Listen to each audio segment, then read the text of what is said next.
It's time for MacBreak Weekly. Jim Dalrymple joins the gang. Ihnatko, Rene, Ritchie. We're going to talk about the iPad Pro. Orders start tomorrow, or when, or, well, we'll find out. Also coming up, Andy discusses how he lost his MacBook and found a new friend. And we'll take a look at new features in the Apple TV. It's all coming up next on MacBreak Weekly. Netcasts you love. From people you trust. This is Twit. Bandwidth for MacBreak Weekly is provided by CacheFly at CACHEFLY.com. This is MacBreak Weekly, episode 480, recorded Tuesday, November 10th, 2015. Leo's Gadget Hutch. MacBreak Weekly is brought to you by Braintree. Looking to set up payments for your business? Braintree gives your app or website a payment solution that accepts just about every payment method with one easy integration. Plus, Braintree will give you the first $50,000 in transactions fee-free.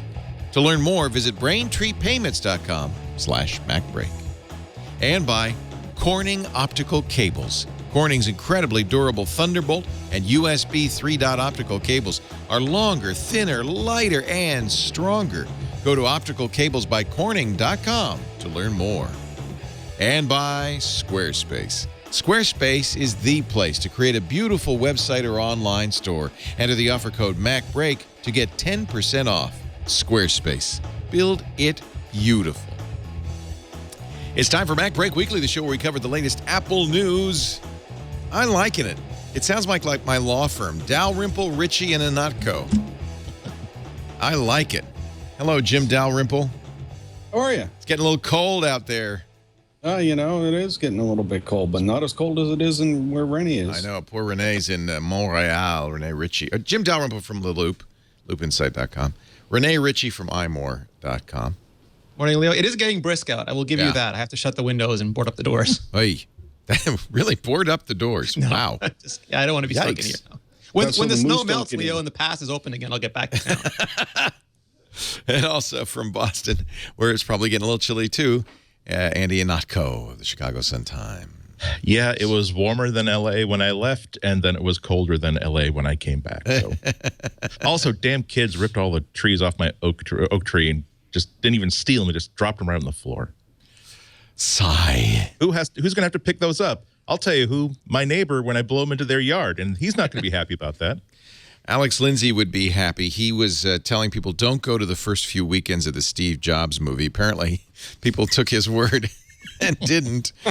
And it opened very, very weakly. But did you see that? I got a big ad blocker announcement from Cult of Mac. I'll have to let's see if I can get it again. It says, we don't like ad blockers. The Economist, Leo. The Economist, yeah. In fact, I had a guy from The Economist on Triangulation yesterday. I should have asked him about that. But that's not his problem. No. He's a senior editor there, but that's not his problem. Steve Jobs booted off screens. It's almost like the 1985 Apple board is running theaters, says Cult of Mac. Terrible, terrible opening weekend. The James Bond movie, Spectre, took in $73 million in its opening weekend.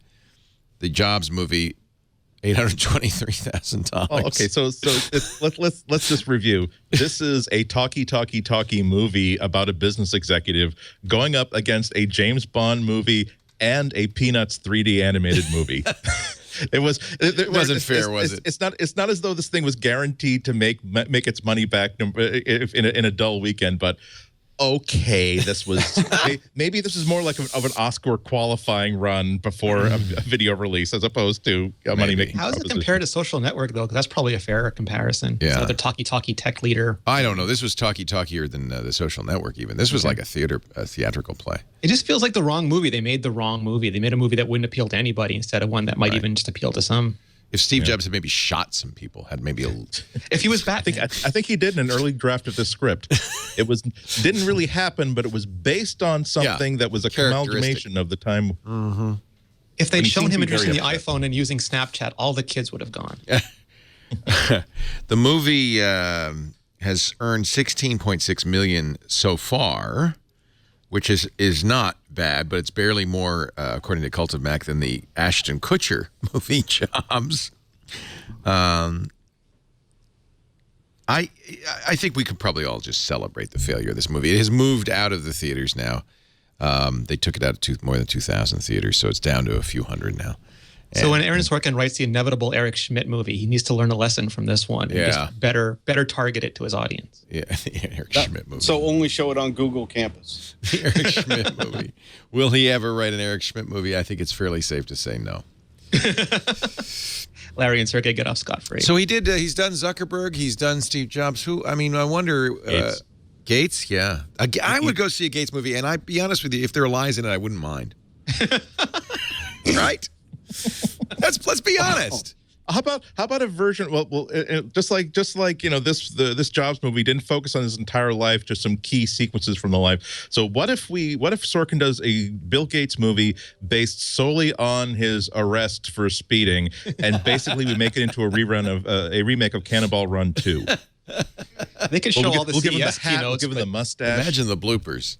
They could show the CES keynotes, but no one would ever recognize the technology he talked about. John C. Dvorak used to take Bill Gates' keynote speeches and edit everything but the gulps out. And then he had like a 3-minute video of Bill Gates. He could deny Steve Ballmer 3 times. There's a movie I wouldn't go see. Must you betray me with a Zune? But honestly, I think I say that in jest, but I think it really underscores the problem here is that people don't want to see. People did idolize Steve Jobs. Remember when he died? That was a genuine outpouring of emotion. And I don't think the same feeling about, let's say, Bill Gates. Nothing against Bill Gates. But I don't think people would be as upset about a Bill Gates movie that fudged the facts. So, Aaron, have at it. Well, partly because there's so much less of a mythology around Bill Gates. Yeah. And we talked about this a little bit last week, where I do think that people create fictional characters based on real people, and they create the version of Steve Jobs or Paul McCartney or anybody that they feel as though they need in their life. So it was going to be a hard task, no matter how they did it, I think. Yeah. Yep. Yeah. Did you see it, They Jim? could have Joshua Malina play Bill Gates. It'd be fantastic. Oh, perfect. I have not. Yeah, so none of you have seen it. I'm the only one who's seen it. No. And I can't scrape it off my eyeballs. No, you know what? It wasn't probably a bad movie, but it just was so hard to swallow the feeling that you felt it was doing a disservice to Steve. Let me ask you a question. What if it was the most thinly veiled fiction ever? Like a romance à clef. The exact same script, exact same everything, right. Only instead of Steve Jobs, make up a different name. Instead of the products, just make up different names for these exact same products. Then it would have been great. Would you have then thought it would have, if it were inspired by the life of Steve Jobs, would you have enjoyed it?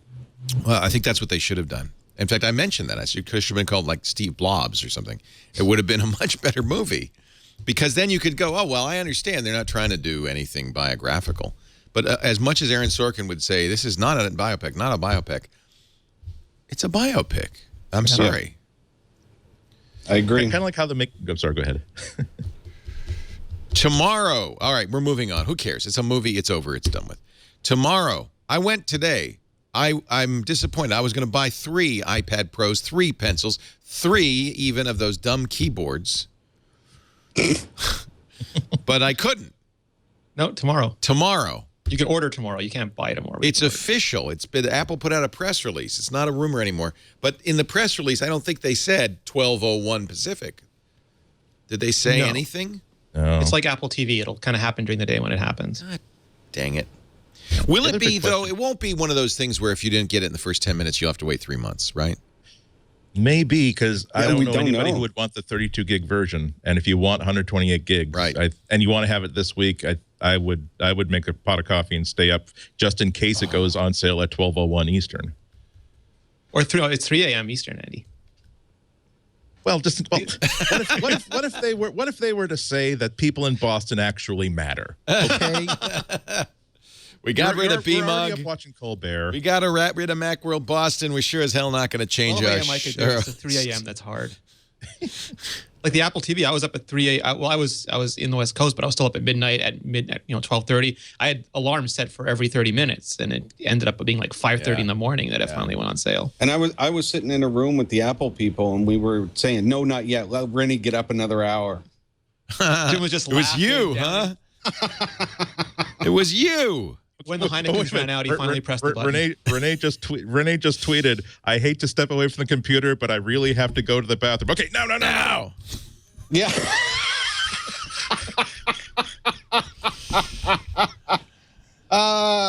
He's taking way too much joy in this. That was awesome. Yeah, way too much pleasure in this. I must have admit, I take some pleasure. You may have that joke. Well, do you know anything, Jim? Have you heard from sources? No, I mean, it's kind of a strange thing because when they launch these pre-orders, typically they sell out. So then you end up waiting. That even happened with iPhone, if you remember back a few years ago when they decided to do iPhone pre-orders instead of having people line up at the stores. Then you had to wait for quite a while. Watch was the same thing. Right. But iPad hasn't been selling as well as all of their other products.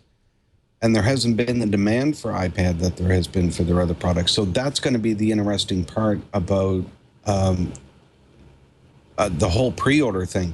Is the iPad Pro enough of a draw that it's going to, sell out on the pre-orders, or are you going to have the pre-orders, those are delivered, and people can still go to the stores and buy it? There's a lot of things that we don't know, like what the supply is of these things and everything else. But having used it, I think it's going to do pretty well. I think the people who want it are going to be really super motivated to get it early. But the question is whether there's going to be enough people who want to get an $800 13-inch tablet that it would create a run on demand. I mean, I didn't stay up late to buy the Apple TV and pre-order as soon as it went live. But a couple days later, I thought, maybe it'd be nice to have one. Place the order at like 8:30 in the morning, and by the time I got to the store, it was ready to be picked up. There were so many people so angry who pre-ordered the Apple TV and it got it later than it was available in stores. So it'll be interesting to see if people now, no, I'm not going to pre-order, going to go to the store on Thursday or Friday. Yeah, that's weird how they're not being really specific about it. I really do, for professional reasons as well as personal reasons. I do want to have it like as quickly as I can have it. Right. But I don't know whether that means pre-order, order it online and then have it shipped, or whether that just simply means, again, wait until 12:01 a.m. on the day it's supposed to drop in stores and then just simply pick it up in person. I'm going to make a prediction that it will be quickly out of stock, only because I think Apple would love to prove that, yeah, there's been dwindling interest in the iPad. That's only because everybody has one, but there's going to be huge interest in a new form factor, 12.9-inch iPad. So one way or the other, whether it's inadequate stock or excessive demand, one way or the other, I think it's going to be hard to get after the first day or two. It's going to be there. I guess it's also just even because it's hard to make. Like it's got so much technology inside it that it's probably, and it's the first run, and there's almost always constraints on the first run of something that uses new screen technology, new input technology, and all those things. Yeah. On top of that, I bet they don't. I bet they don't know what the demand is going to be. I really don't know if they have any real guesses. I tend to think it's an urban myth that Apple intentionally constrains shipments of the first iPhones, but maybe I don't think they're constraining, but maybe they're saying if we have a little too few, better to say that we've sold out and people have to wait a week than have so many sitting by the docks that's the worst. We try not to explain why they're all at Best Buy and now you can cages buy them on full of eBay. playbooks. Yeah, you absolutely don't want to have a bunch in the store window, right? Yeah. I mean, yeah, I don't want to be cynical or anything, but Apple's not immune to marketing. And perception would be very good for this to sell out quickly would be very good. And maybe it is hard to make. Why would it be hard to make? Well, it's not that it's hard. A lot of the stuff that Apple makes is not they don't just buy components off the shelves. They design the stuff that makes the stuff that they put in these products. Right. And we've seen that with Retina displays, and we've seen that with with Touch ID sensors, and we've seen that with A8 processors. That getting this stuff in sufficient quantity and yield. We saw it with the Apple Watch, where they had to throw out tons of them because they just couldn't produce them in sufficient quantities with sufficient reliability with the Taptic engines at first. So making something that the screen here is much bigger than before. It's got twice the amount of resolution for the touch input as before. It's got to work with the pencil. It's got an A9X processor in it, which is brand new. So there's just the opportunity for Apple to make tons and tons of these and have a super high yield rate is not great. Tim Cook, in an interview with the Telegraph in England, said, "I think if you're looking at a PC, why would you buy a PC anymore?" This is from Tom Warren, who covers, by the way, Windows for The Verge. He says, no, really, Tim Cook says, why would you buy one? Is the iPad Pro a replacement for a notebook? I guess we don't know until we get one. Seems to me it is not, just because of the software. You need to have... I don't think that there's anything out there that's Jim, a replacement for the PC right now, because I don't think that we're ready to take that step. And it's funny, the people that are taking that step are elderly people and younger people, like kids. Right. They're the ones that are taking that step because they're the ones that don't want to have to deal with all the problems that we associate with PCs. And when you look at what the iPad offers, it's a very simple interface. It's touch, which is why kids can outperform any adult. Yes. They just sit down and start touching, and they automatically know what's going to happen. And that's why those two groups of people are really excelling at using these products. And the rest of us are kind of stuck in this group, and it is the majority, are kind of stuck in this group of we still need our PCs, we still need our Macs, and we'll use these as an add-on, a complementary type of device that we can still use on a daily basis. So until that changes, and I don't think that's coming anytime soon, it's iPads, tablets, all of that stuff are they're going to be a second-class citizen. Renee? Yeah, it's one of those statements that it's bombastic. It's like, oh no, he didn't say that. Oh no, you but didn't. It's what gets a lot of attention. The thing is, though, that when they're referring to PC, my belief is that he's talking about Windows. He's not really talking about Macs, because Apple does Mac versus PC and things like that all the time. You're right.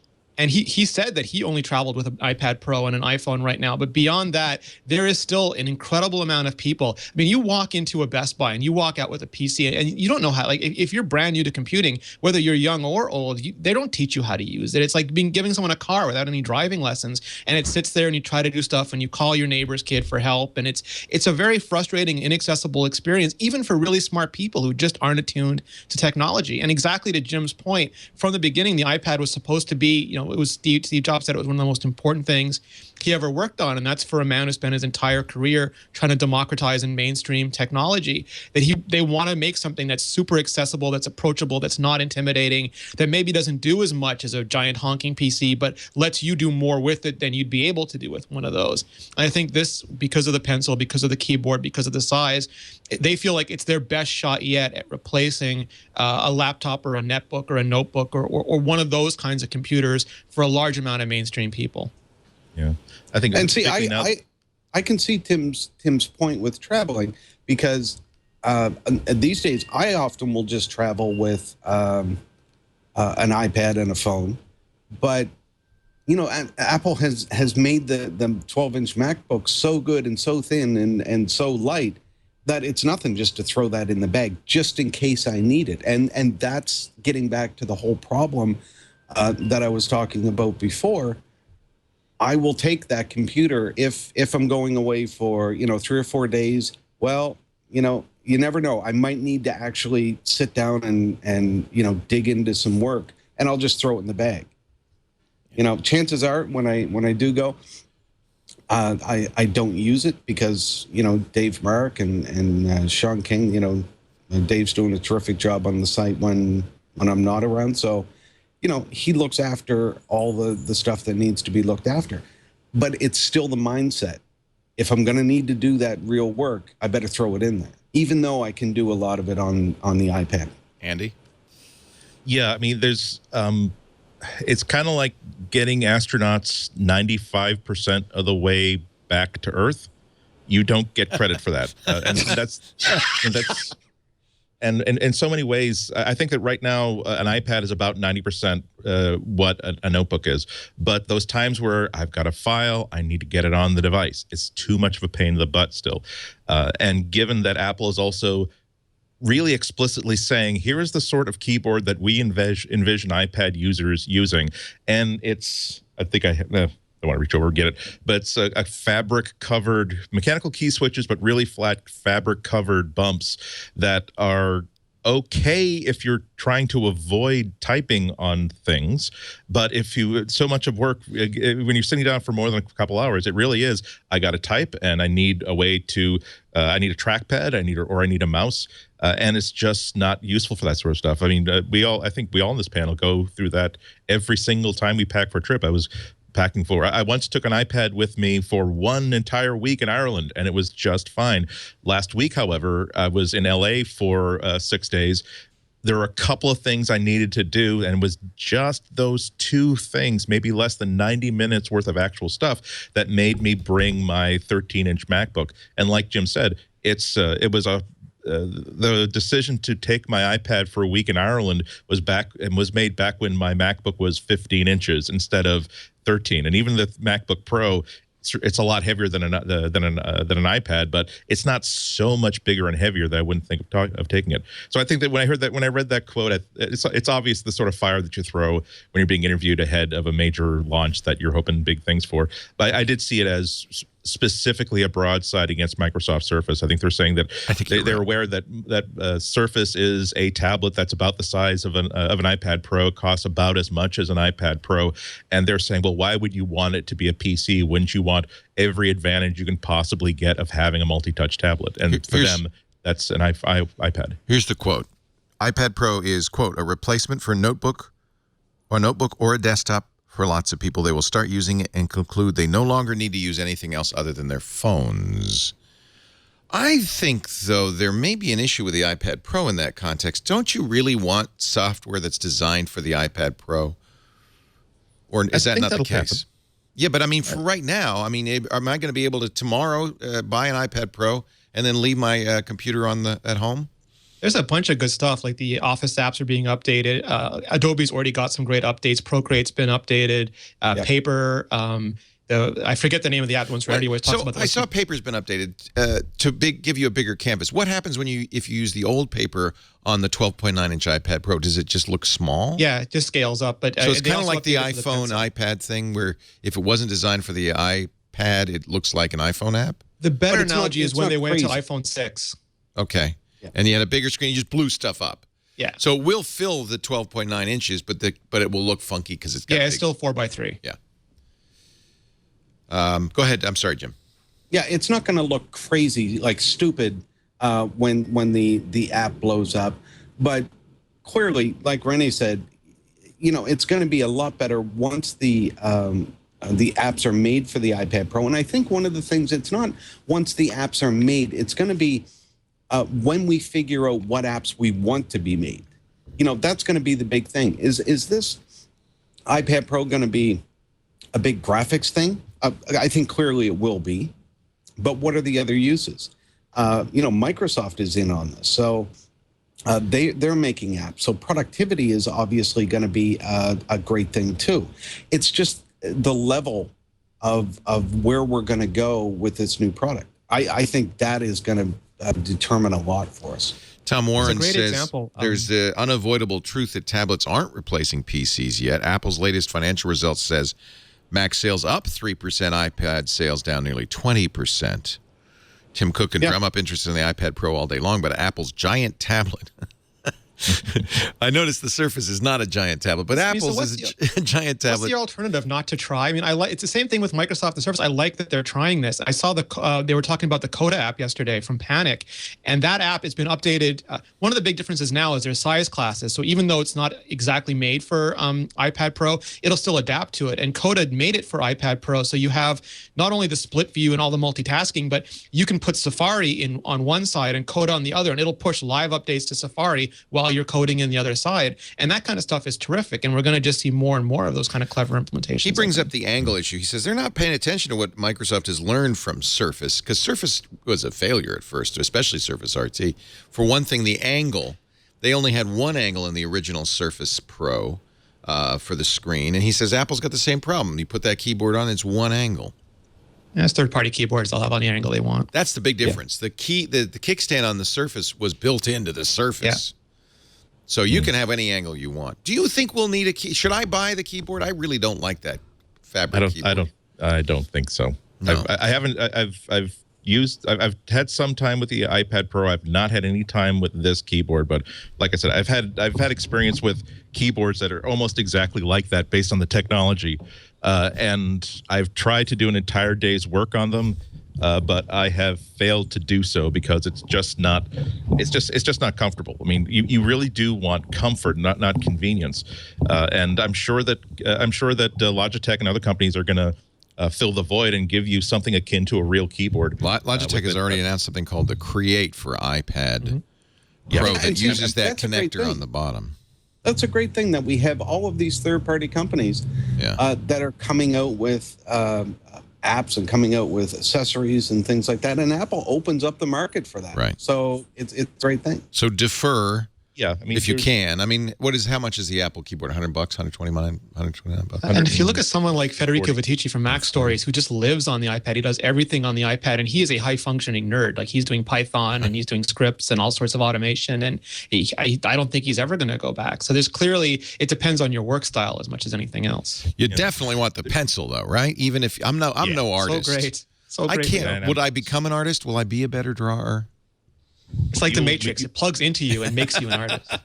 That's one of the things that really attracts me to the iPad Pro is that idea that I don't travel with drawing tools because same reason why I didn't used to travel with big heavy books, because the enjoyment I get out of them is disproportionate to the pain in the butt of actually hauling them around.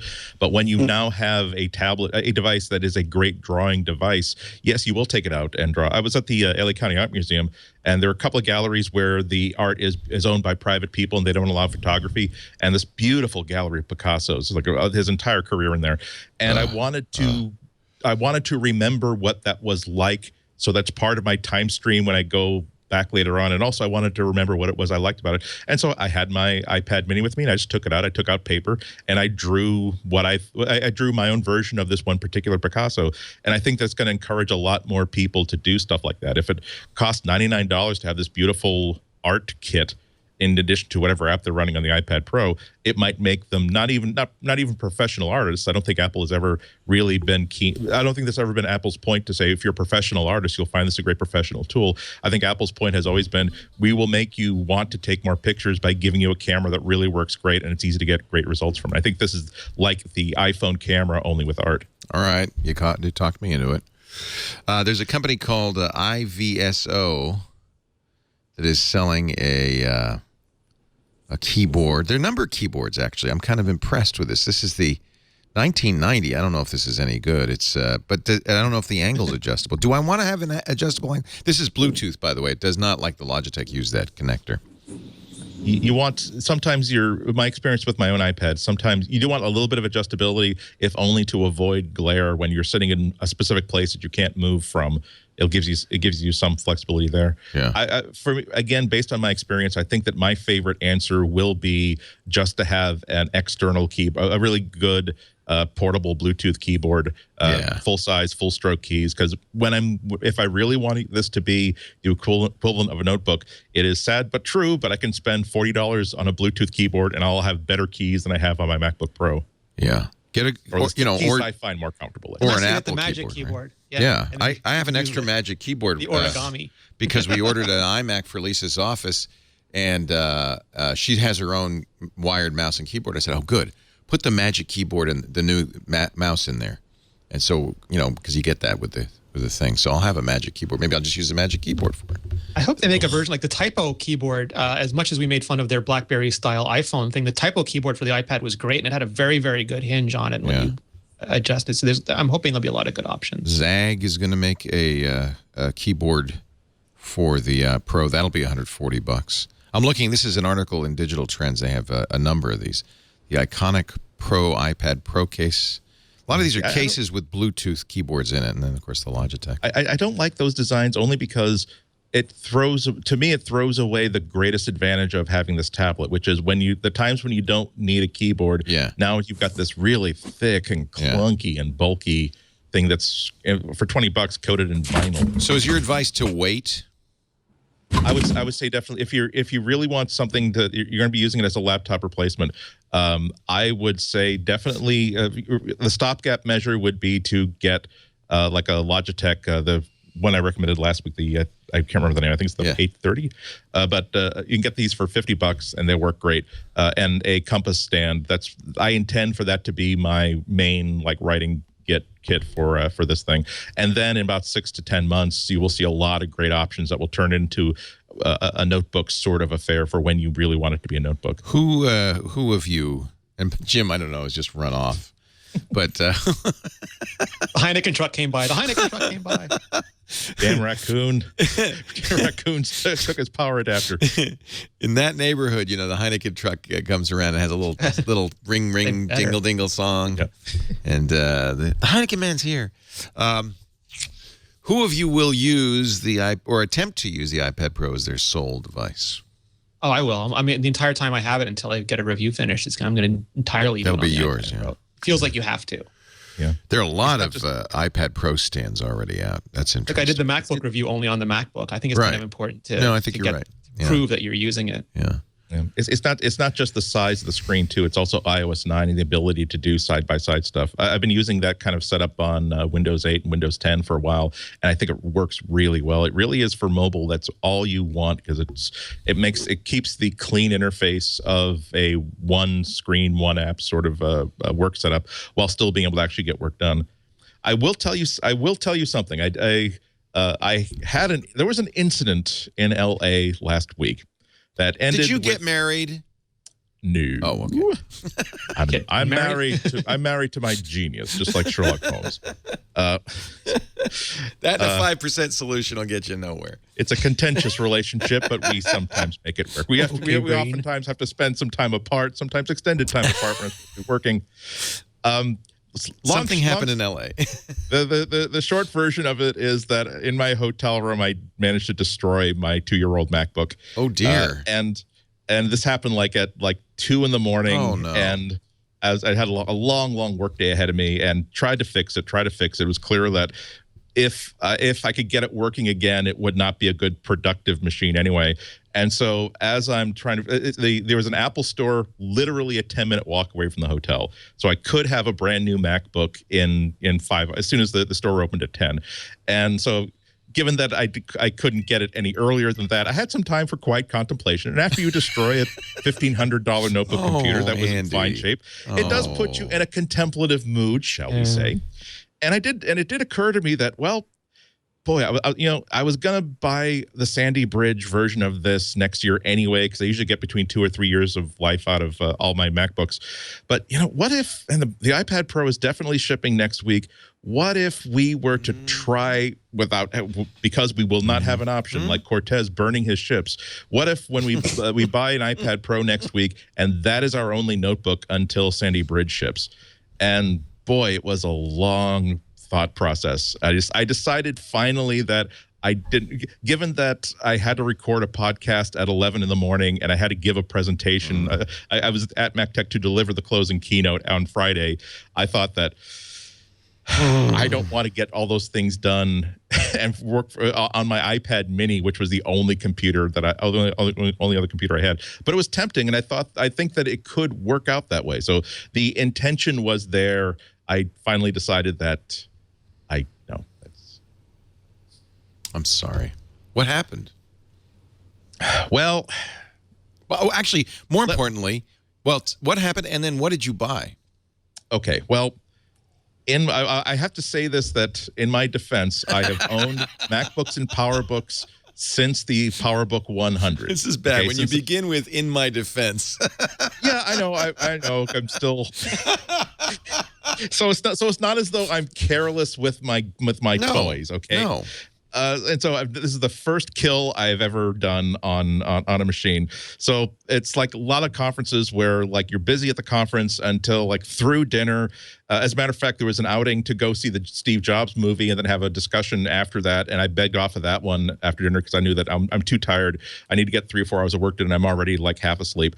So I decided that I go back to my room, decide that I got 3 or 4 hours of work ahead of me, but I just need to relax a little bit. So I will just get into bed, answer my email, and have a beverage, a beautiful cold glass of Diet Dr. Pepper.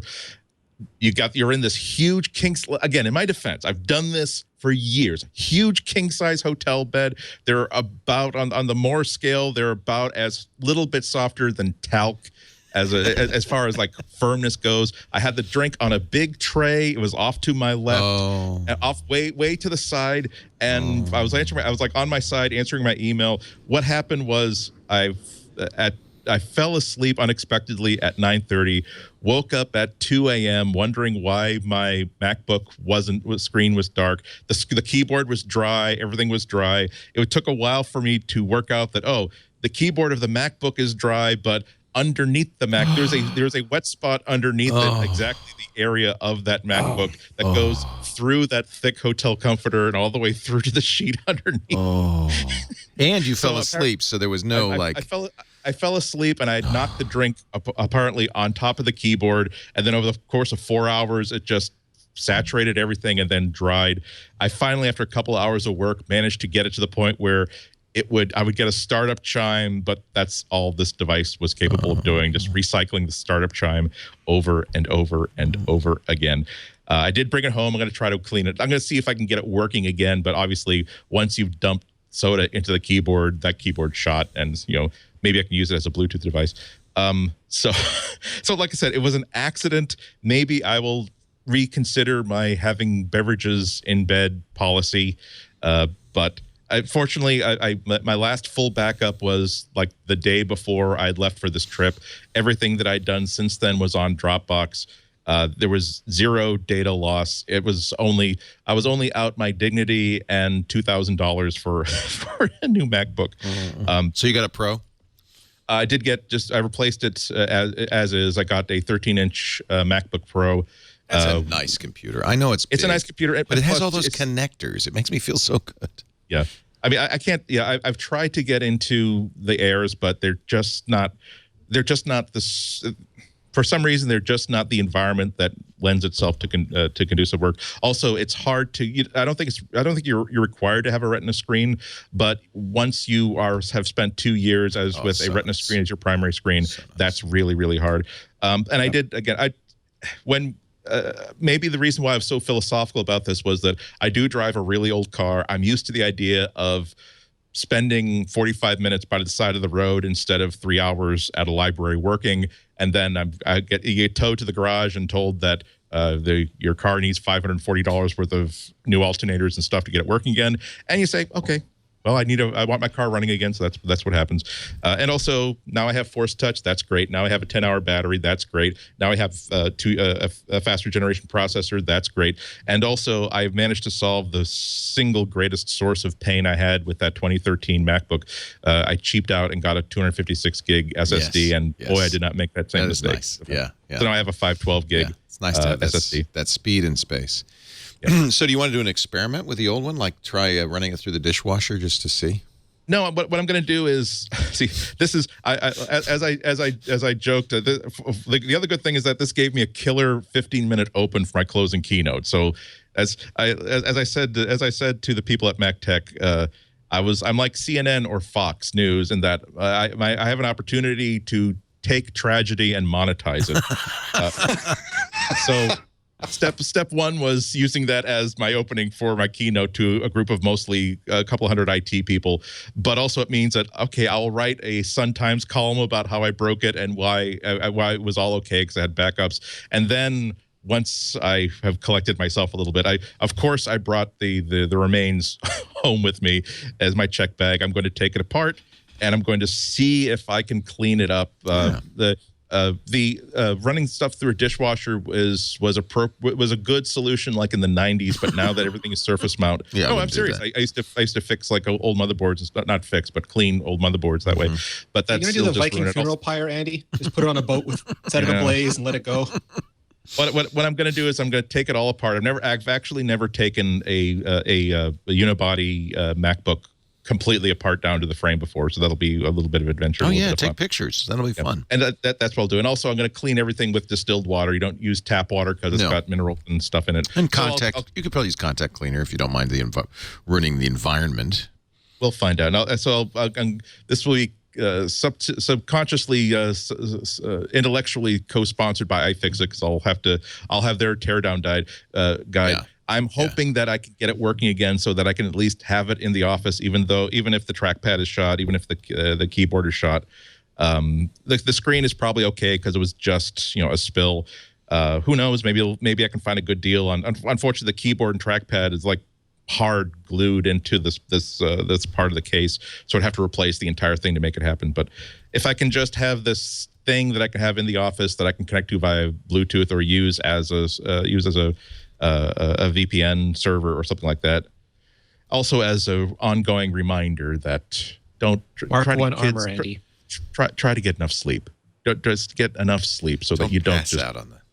Fall unconscious. The problem is you can't take it is an issue, I think, with those sealed MacBooks, because you can't take the battery out, so you can't remove power.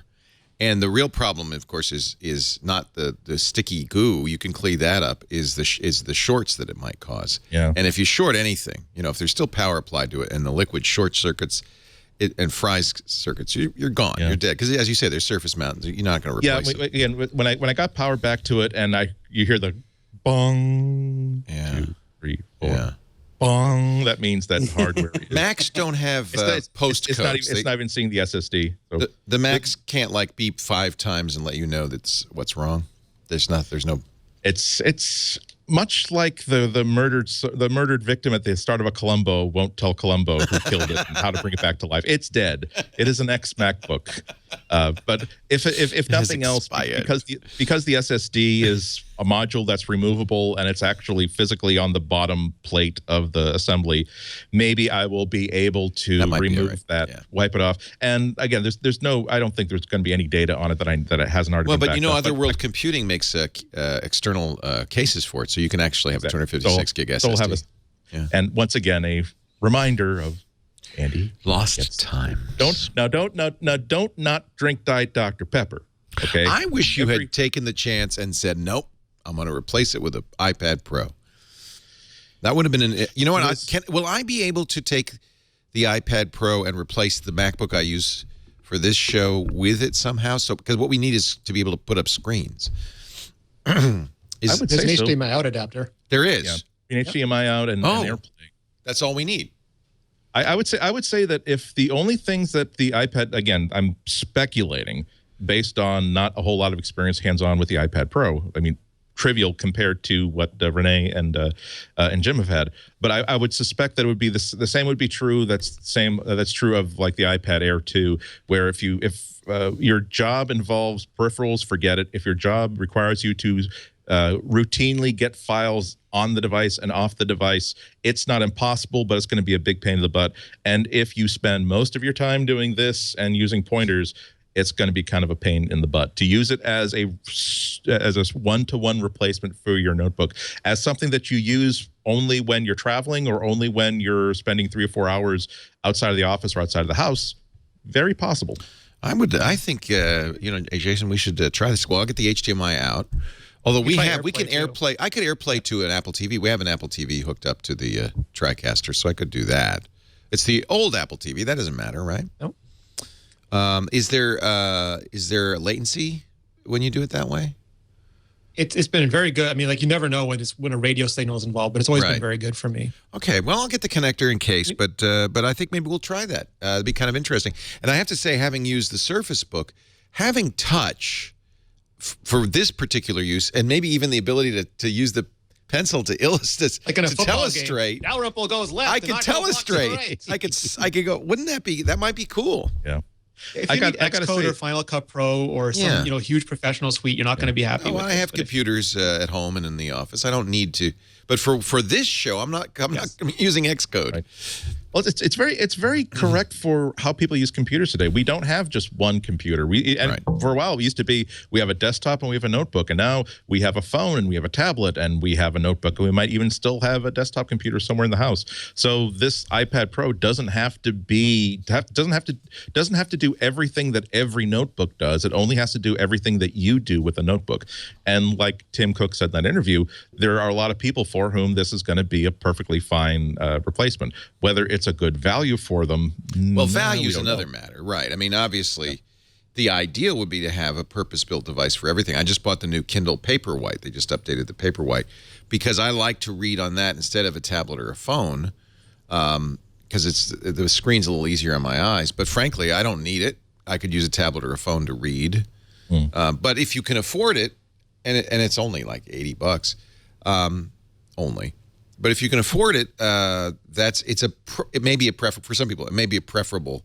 It's lighter, it's backlit, but it's not too bright. There's lots of reasons it's preferable for reading. I'm strapping an iPad Pro to my arm like Captain America, so I don't need an Apple Watch anymore. I mean, you don't need depends anything. on how far you want to go. Yeah.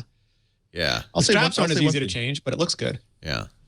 This was my first trip with the Nexus phones, and it really did make me wish that if there's one thing that I wish that the iPad Pro had, it's USB-C. Oh, I love Type-C because then everything can be Type-C, right? Everything. Well, not only everything can be Type-C, but you can do things like decide that actually I'm in a situation where I really would like this iPad to be a charger for another device, right? Or I would like this to be a standard data collector or standard source of photos. It's pretty cool once you see what USB-C can do, and given that we're all going to be stuck with USB-C, as long as one device in your travel arsenal is USB-C, you're going to be traveling with the right cables and chargers anyway. I got to think the iPhone 7 will have USB Type-C, right? I don't know. I don't know with Apple. You never know. But boy, I just were so angry when they changed from dock to Lightning. I know. And that was 10 years. I know. But they've signaled this with the MacBook because the MacBook is Type-C. But they're not consistent. Like they put USB-C on the Apple TV, but they put Lightning on their own. I mean, that was weird. They're doing it on purpose. That was make weird. Us not know. That USB on the Apple TV really threw me. At first, I mean, for a long time, I thought it was Lightning because it just has a USB logo. I should have told me because Lightning's not USB. But I wasn't thinking. It's roughly the same shape and it's, symmetric. And I thought, oh, that must be Lightning because they put a Lightning cable in the box. They don't put a Type-C cable. You can't update the Apple TV with that, though. You can't do anything much with the Apple TV except kind of reset it. You can screenshot with it. You can record video off the screen with it. You can use it. You can hook up to Xcode. You can hook up to iTunes. You're kidding me. No, it's awesome. Oh, I didn't know you could screenshot and record. You screenshot in Xcode, which is a bit of a pain, but you can just you plug your Apple TV into your Mac, you start QuickTime, you choose Apple TV as a source, and you can record anything that's not DRM'd. That's not just the developer edition. That's the retail. Wow. I'm doing it on the retail one, yeah. Of course, my Apple TV is in the Hutch, and my computer is in the Hutch. Is in the Hutch.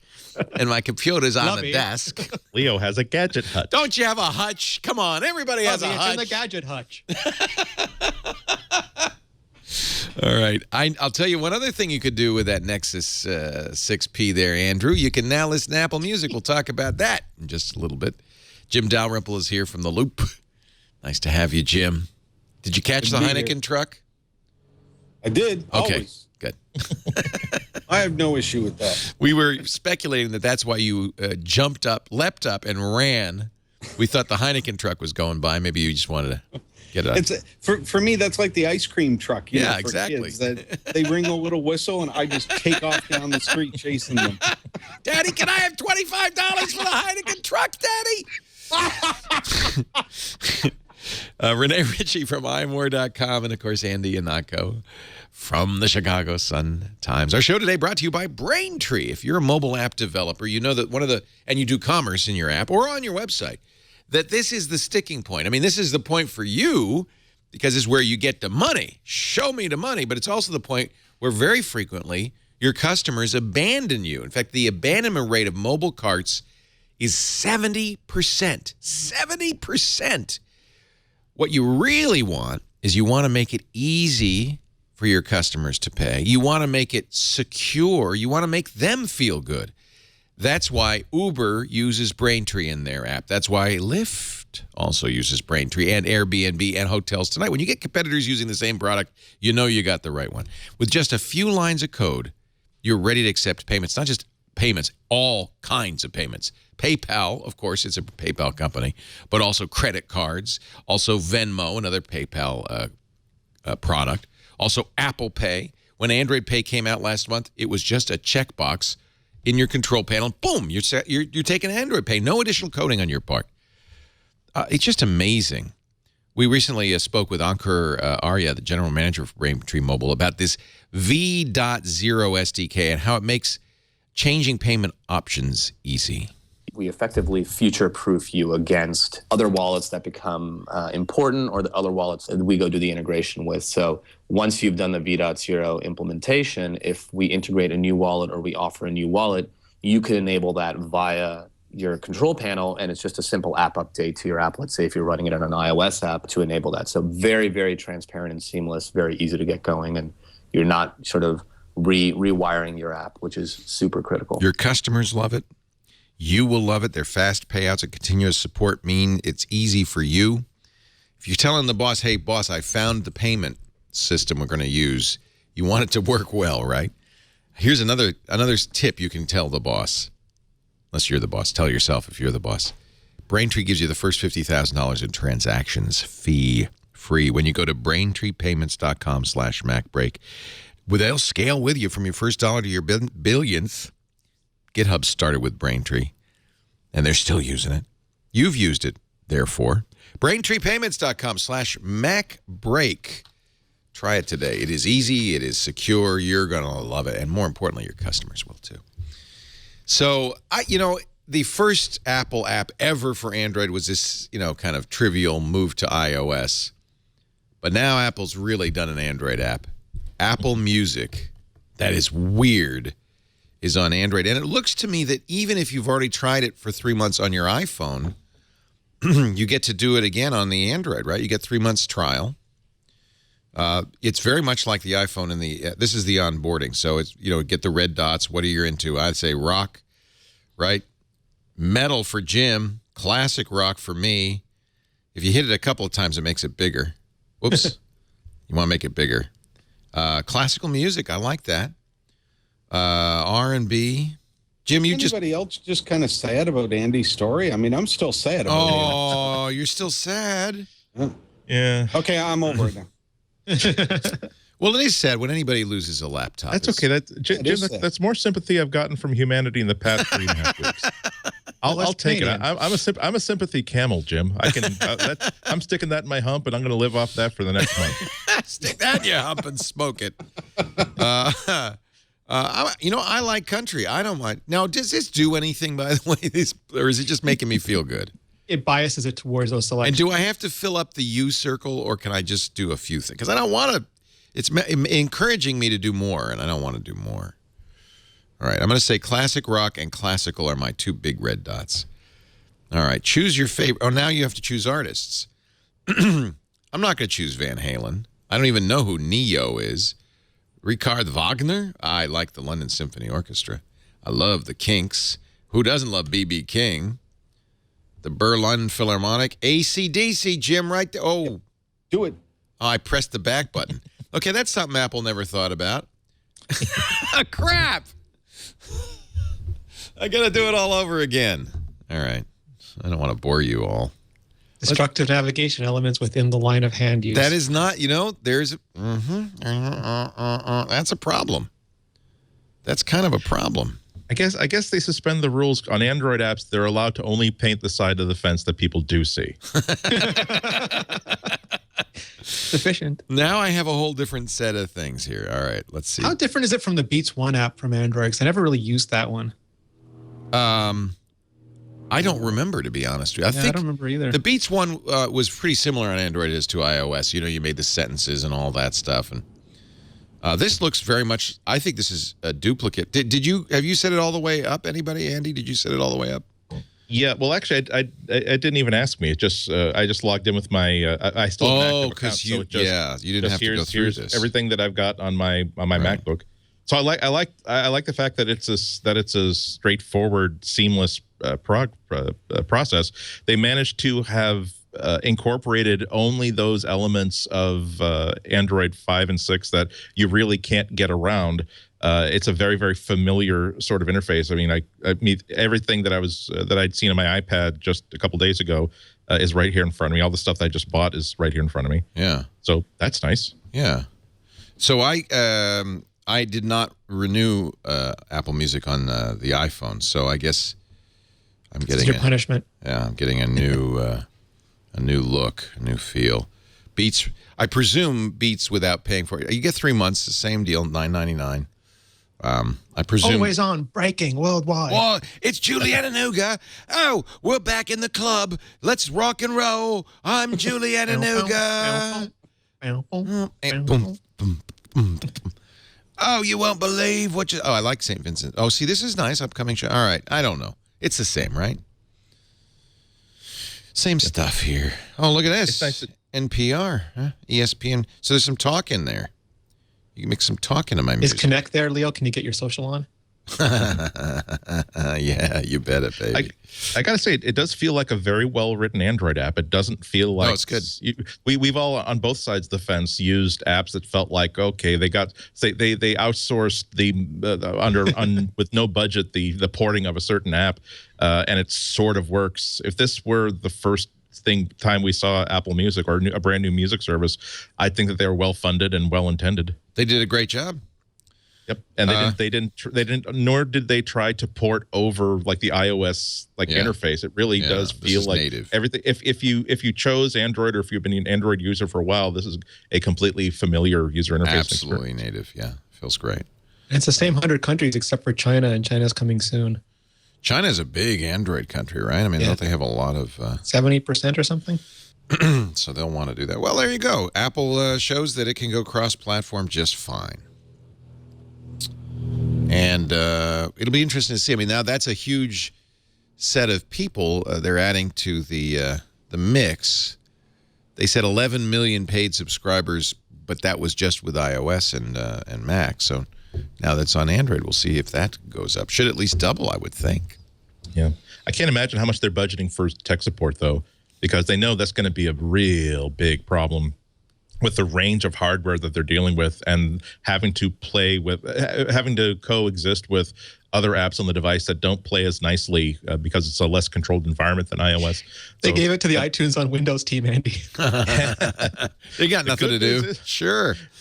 You guys aren't too busy, are you? And they're used to it. And they're used to it. Is it a Dell? Oh, Motorola. I don't know. Yeah. We don't punish you by firing you. We punish you in other ways. It's Siberia for iTunes. Tell me, Doug, how much do you value your Apple-funded health insurance? Because we can arrange so you can keep it, but you might prefer to not to pay for your own insulin from now on. Samsung desk, how can I help you? I'm looking at the Tim Cook interview with the Telegraph just to see. He talked about more than just saying you don't need PCs anymore.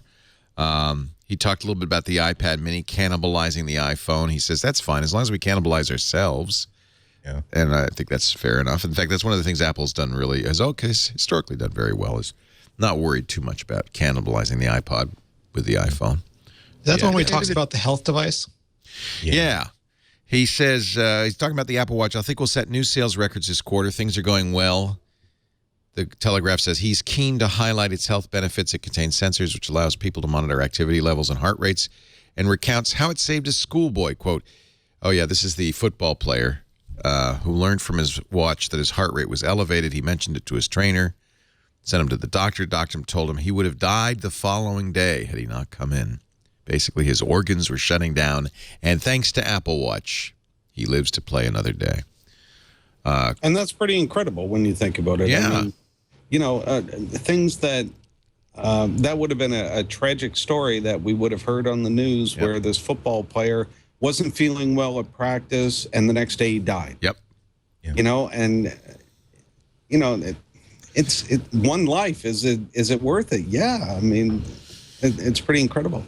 He does say that we don't want to put the watch through the FDA process. I wouldn't mind putting something adjacent to the watch through it, but not the watch. So this is getting FDA approval as a health device, a government-regulated, government-licensed health product. He said it would hold us back from innovating too much because the cycles are too long. Yeah. And that makes sense, actually. But you can begin to envision other things that might be adjacent to it. Maybe an app, maybe something else. So that's, that's health band. Yeah, that's interesting. Yeah. Yeah, that's why when you take a look at these dermal sensors that can actually get blood readings, the first company to make a really good watch that can monitor blood sugar levels just interactively throughout the day, that's going to be a transformative element, not only in the management of diabetes, but probably also in the investigation of a better treatment or even a cure.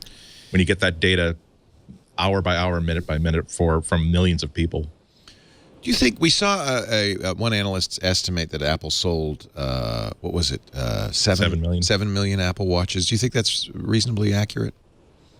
It's Fitbit levels. It's pretty good. Yeah, it's about what you'd expect. As for the Apple TV, Tim Cook says early sales are good.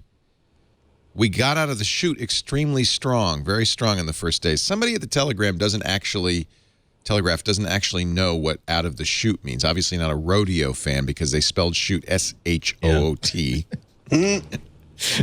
What is a rodeo, actually? So I believe it's C-H-U-T. Piccadilly Circus. A key gauge of the success for...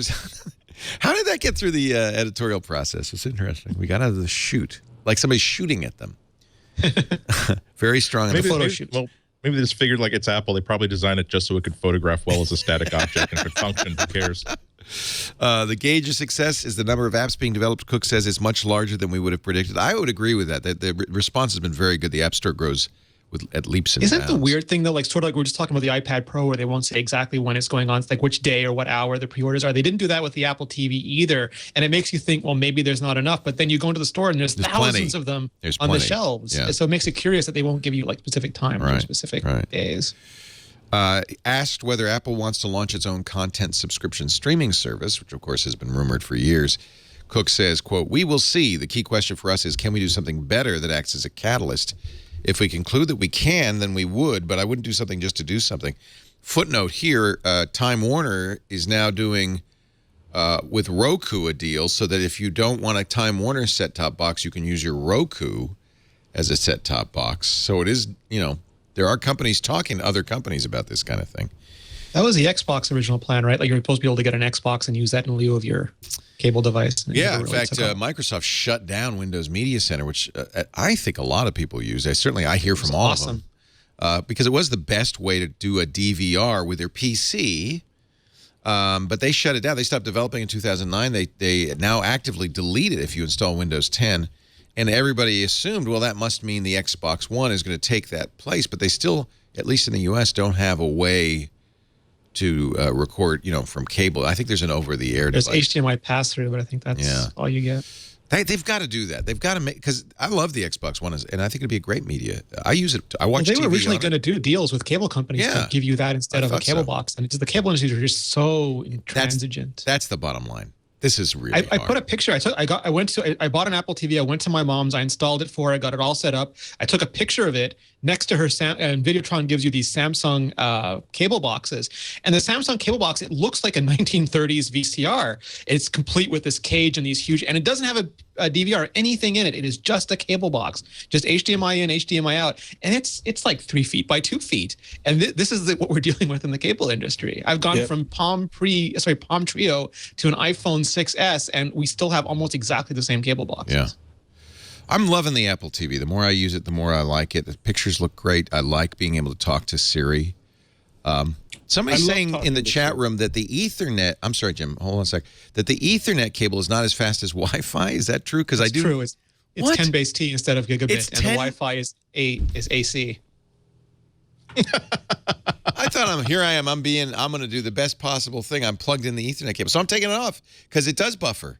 The other day I was trying to watch Fargo, the TV show, and it says it's going to be 14 minutes. Yeah, but that's probably not your Ethernet cable buffering. That's probably the connection going into your house that's buffering it. Yeah, the 10 base T is probably fast enough for for 1080p 60 I frames want to per say a second. bad word about Comcast, but I won't. I have Comcast Business. It's supposed to be 100 megabits, but it's anyway. I don't know. Wow. I will and it's buffering.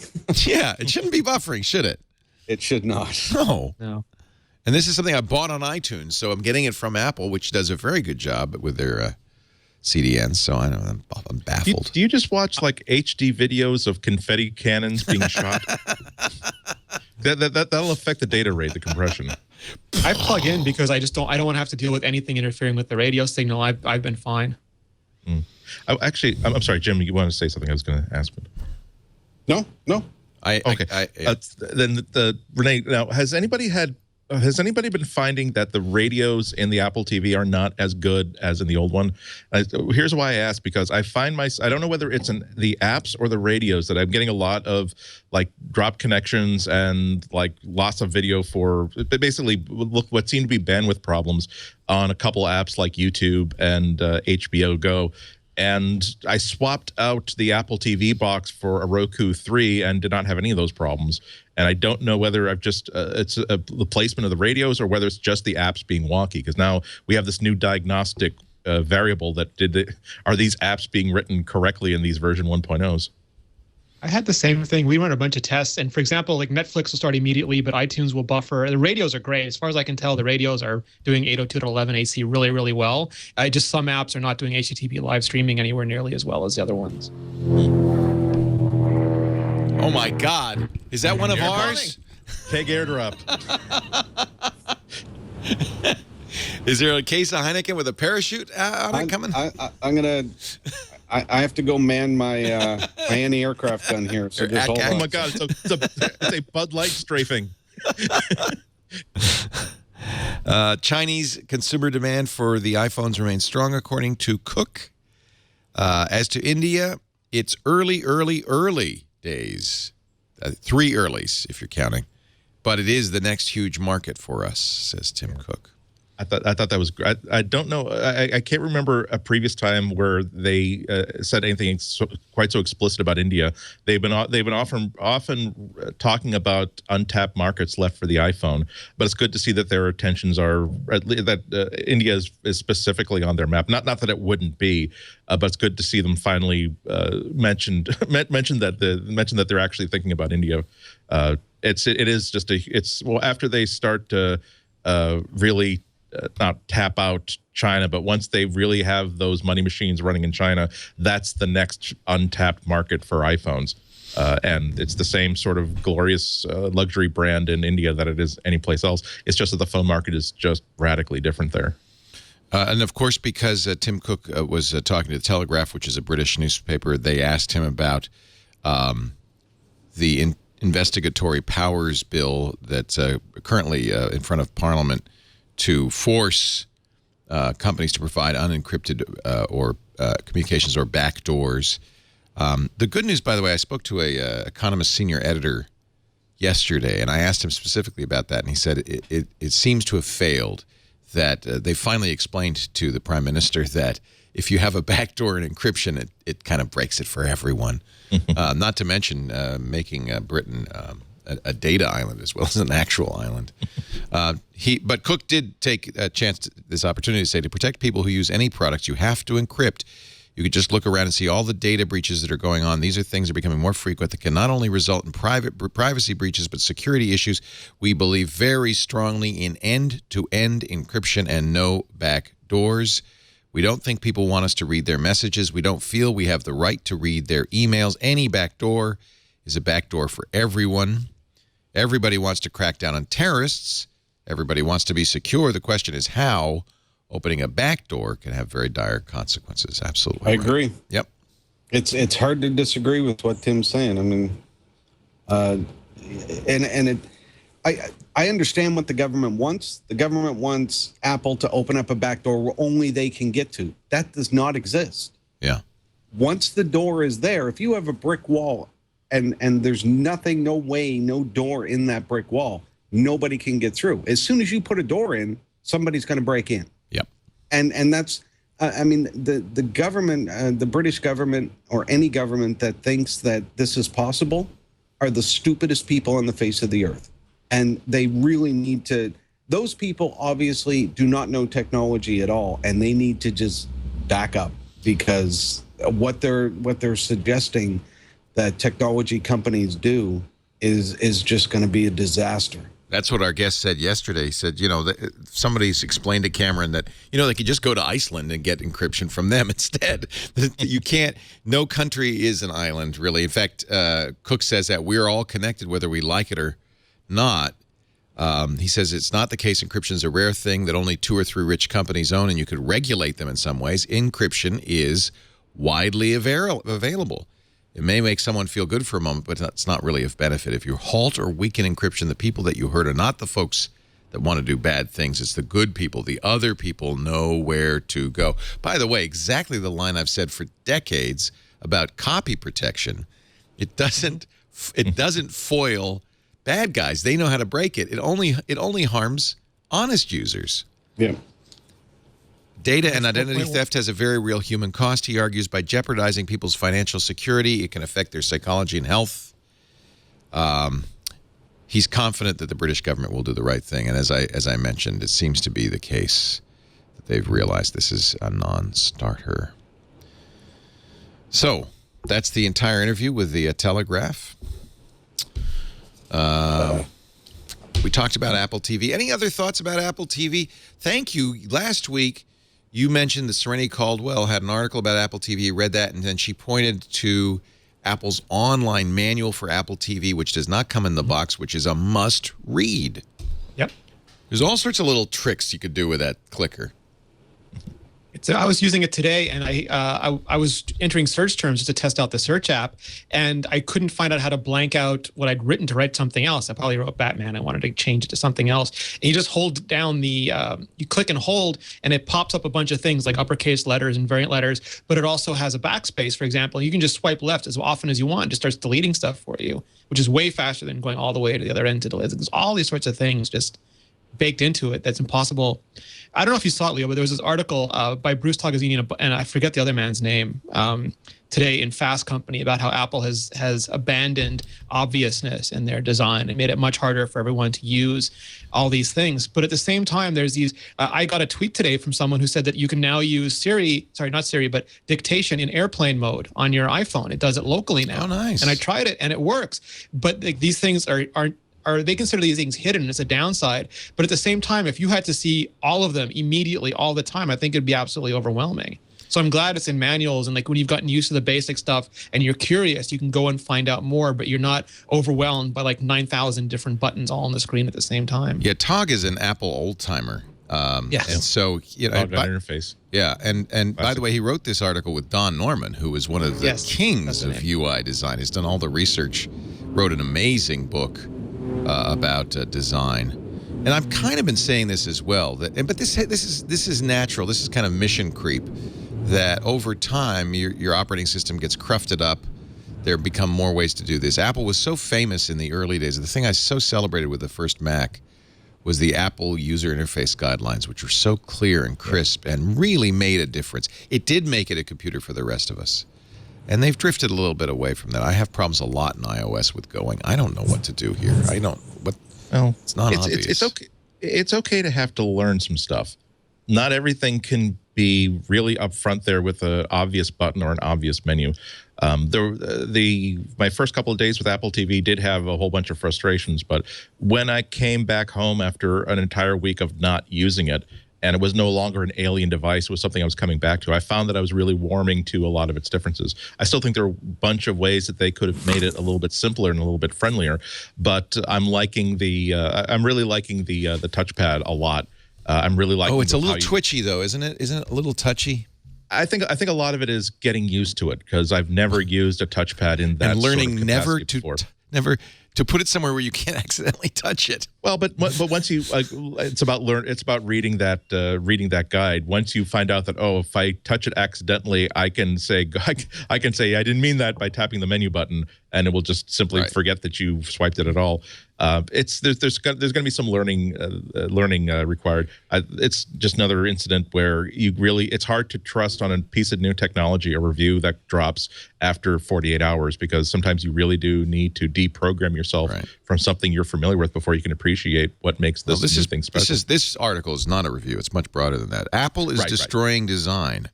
Writes Talk. It's not hyperbolic at all. Worse, it's not at all hyperbolic. Worse, it is revitalizing the old belief that design, and I'm not sure I disagree with him. I would say this is right on. Design is only about making things look pretty. No, not so. Design is a way of thinking, of determining people's true underlying needs and then delivering products and services that help them. Design combines an understanding of people, technology, society, and business. The production of beautiful objects is only one small component of modern design. Apple's reinforcing the old, discredited idea that the designer's sole job is to make things beautiful, even at the expense of providing the right functions, aiding understandability, and ensuring ease of use. They say, Apple, you used to be the leader. Why are you now so self-absorbed? And then, worse, why does Google follow all your worst examples? I'm not sure I disagree with this. It's a bit of a manifesto. There's some good stuff in there. The problem is that they are not wrong, but they get to a good point, but they do it in a wrong manner. Like, you can actually have differences of opinion about what makes good design. It's not that my opinion is right. Even as the luminaries though they are, they have a very definitive point of view when it comes to design, and there are other alternate points of view, which is a good thing, because if everything looked the same, it'd be horribly boring. People at Apple really do believe that they are doing something that is aiding usability. You can say they're bad choices, but they're not doing choices for the wrong reason. They're just choices that you don't happen to like and agree with.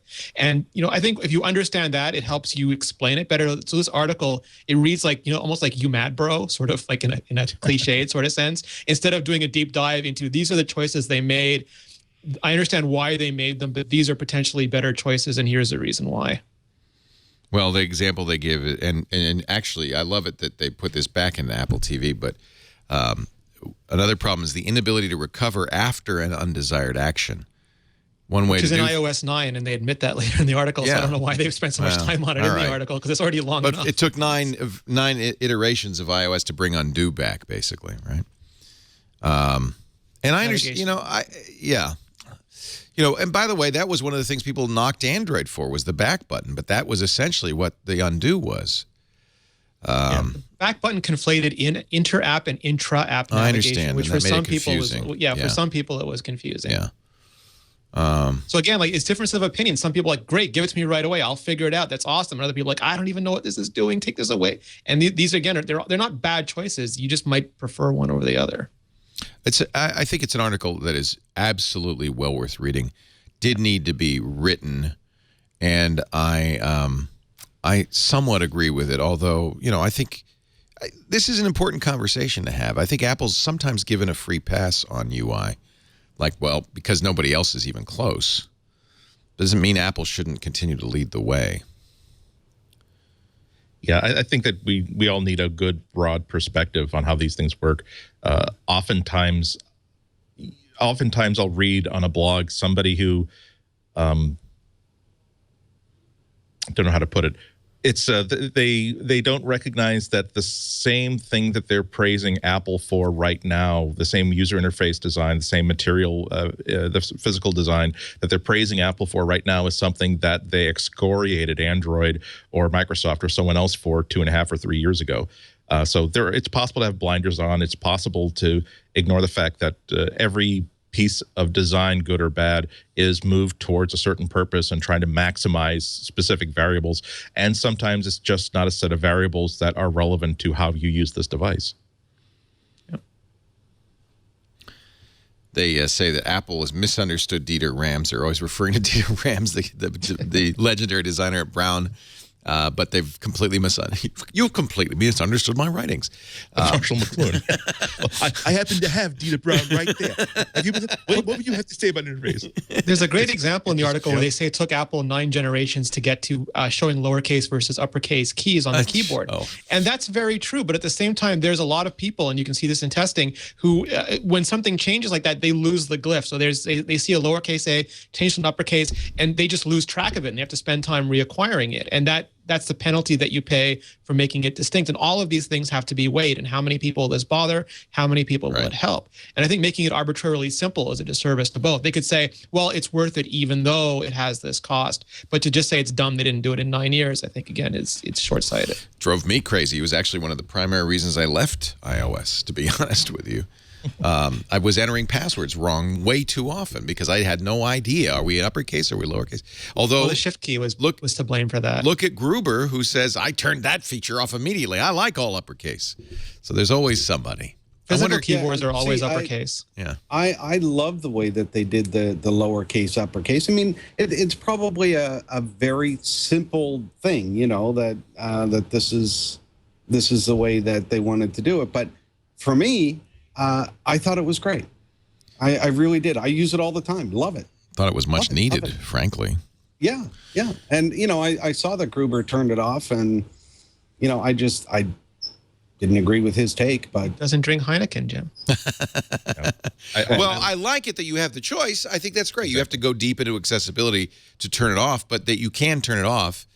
Now, of course, that means you've got lots more settings, and proliferation of settings is another issue in UI design. Everything is a compromise. Right, right. Siri's better than Google Now and Cortana. What? This is not the common communal wisdom, but apparently it might be the case, at least lately. A survey in which Siri, Google Now, and Cortana users were asked to rate their satisfaction. They actually had to do some work, though. They had 7 different requests, and then they would report on how well each service performed. And you could see in the graph, Siri had the lowest percentage of incorrect answers, asked fewer follow-up questions before it was able to carry out the task or answer the question. When does Kung Fu Panda 3 come out? Was the worst. It didn't do that well, apparently, but it did great when it was asked to set an appointment. Yeah, Siri does that very well, right? Probably better than anybody else, I'd agree. Who won the Super Bowl in 1978? How many calories are in a muffin? I think that information comes from Google, let's be fair. Turn Wi-Fi setting on. That's a nice feature. Send a text message. Where can I buy tires? Experts Exchange did this, and so if you want to see the battle of the virtual assistants, we should probably do something like this. Do you guys agree? I mean, I know this is an Apple show, but you guys are objective. Is Siri the best? Depends. Like, so my problem with these things is that you have to define best up front. So, and this is customer satisfaction. So they're doing that. But for example, Google Now does things that Siri doesn't do. So is that best for you? Siri is really good with multiple, Siri's traditionally gotten really good results with other languages that are better than, so if you use another language, maybe that's the most important thing to you. So these things, they often depend on what you hold dear, and then you try to find the service that best meets those needs. I think that's fair. But I guess what, you know, does the virtual assistant that you're using work for you? Siri works for me. I use Siri on my watch all the time. Right. And, you know, it's more of, you know, if I'm sitting down today, who's playing in the NHL tonight? Because being a Canadian, you know, I take my teeth out. I, you know, get ready for the hockey game tonight. Come on. And, you know, instead of going, I'll be on the computer. Instead of looking on the computer or my iPad or even picking up my phone, I'll just press and hold the button on the watch. What's the NHL schedule for tonight? And there it is. And I just scroll through and say, oh, great. You know, I think you should do these. I mean, they put the commands online. I think you should probably do these yourself and see if you are equally satisfied with the results. Are you satisfied with your virtual assistant? I'm satisfied. Look nobody is Scarlett Johansson in my phone. That's what I want. I want the cute little giggle. I wish that some of these things would clarify what satisfaction means. Right. Because it's there are a lot of different people for you. Excuse me? Sorry, Andy. Okay, Google. Sorry, when does Kung Fu Panda 3 come out? See, I can't even get her to respond to me. She's just ignoring me right now. So she's busy listening to Apple Music. Yeah. I'm sorry. Sorry, Dave. I can't do that. Now she... How many movies has Don Knotts been in? That's a good question.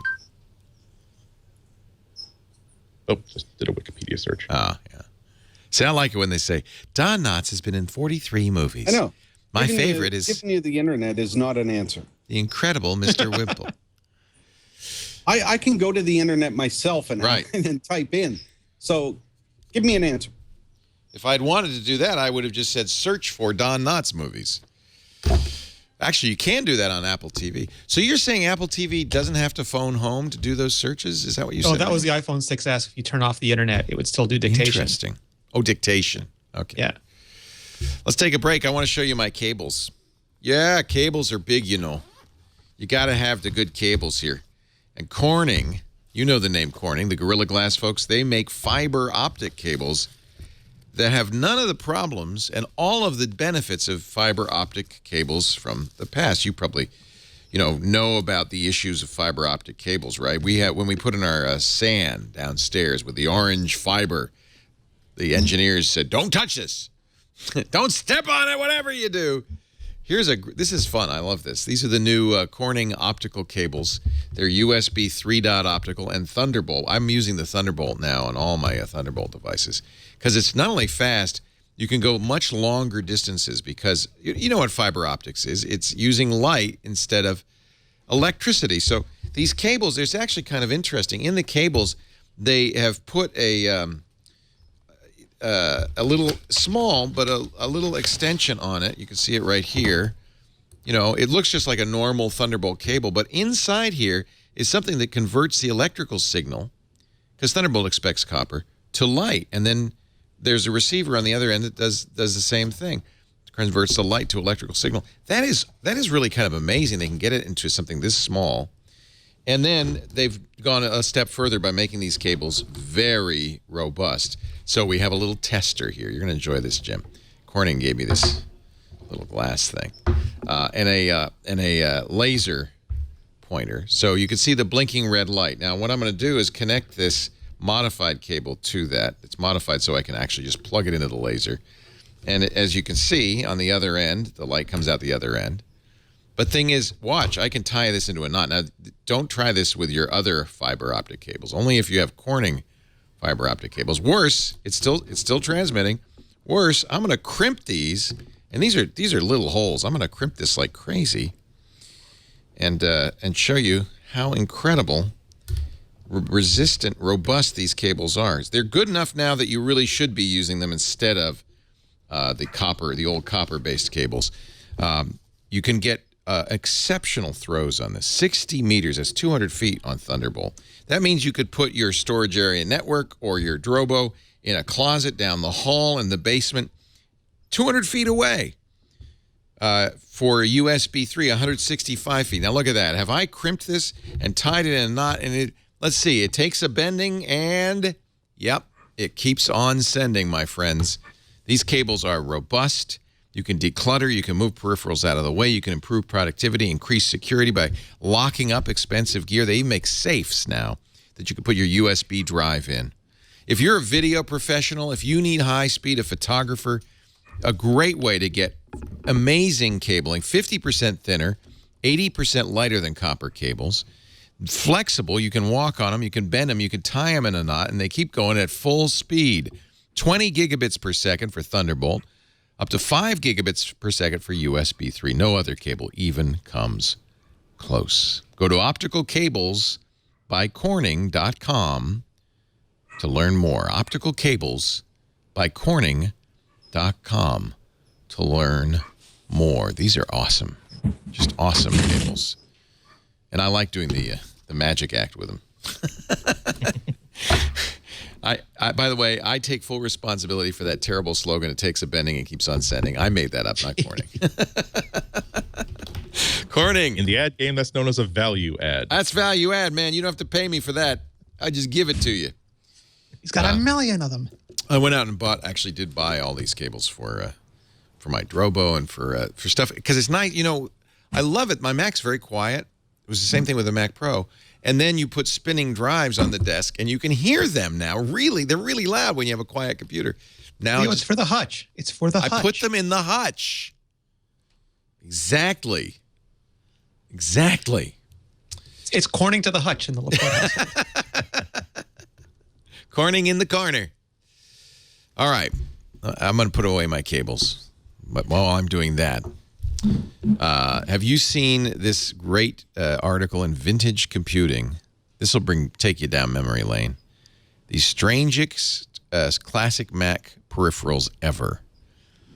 Vintage Computing is a really fun site for this kind of stuff. Yeah. I knew Mac Charlie was going to be there. So if you want to run PC-compatible software on your Mac Classic, well, that's what you need. Remember, Charlie Chaplin was the pitchman for the original IBM PC. So here we are in 1984 running PC software on your Mac. And it looks, I mean, talk about hanging a bag off the side. Holy cow. Thing's as big as the Mac. Oh, I bet there's still like a hole in the drywall somewhere in the campus that represents where Steve Jobs punched it. Yeah, this is the opposite of design. How about this? A phone you glue to the side of your Mac Classic and then plug in somehow, I guess via the serial port to make phone calls. It's called the Mac Phone for Macintosh lovers only. Don't you PC folks get excited about this? You got to really, really love your computer to put up with the most inconvenient way to call your mom ever. By the way, this is from 1984. This came out with the original Mac. The Ergotron Mac Tilt a year later. Even the ad's making me queasy. That's what they used in Bloom County. Yeah, it does. It looks like the little Banana Junior dancing Banana Junior. The Microsoft, this came from Microsoft, Mac Enhancer. I don't remember this one. No, that was an okay device if you needed to hook it up to peripherals that were not made by Apple and don't necessarily cost a fortune. It added the one thing the Mac didn't have, a parallel port. Yeah. Okay, but if you already had like an Epson FX80 that you already paid $900 for. Exactly. How that wasn't in the Steve Jobs movie, I'll never know. I'll be honest, I don't remember that. The computer condom from Hercules. I get the Mac Enhancer all the time in my spam box. If only it would connect to the iPod Pro. The Micro Rain Mac Station from 1984. I guess you can mount an image writer on top of your Mac. Micro Rain, they tried, but others feel. Micro Rain, first you put a Mac on your Mac machine. This is why kids don't understand our generation. The idea of so you would make people buy a separate printer for every computer in a lab. The idea had of to sharing a printer. Yeah. In those days, and by the way, on the sides, floppy disk drives, and they called it a Mac Hutch. I'm not kidding. Micro Rain. Some stay dry while others feel the pain. Micro Rain. All right. Tell me you're getting one of those. For my Hutch? We don't know when the pre-order starts. I think it would be fun to just measure out what the volume of that whole setup is and then figure out how many iPads and MacBook could I stuff in that same volume. And wait.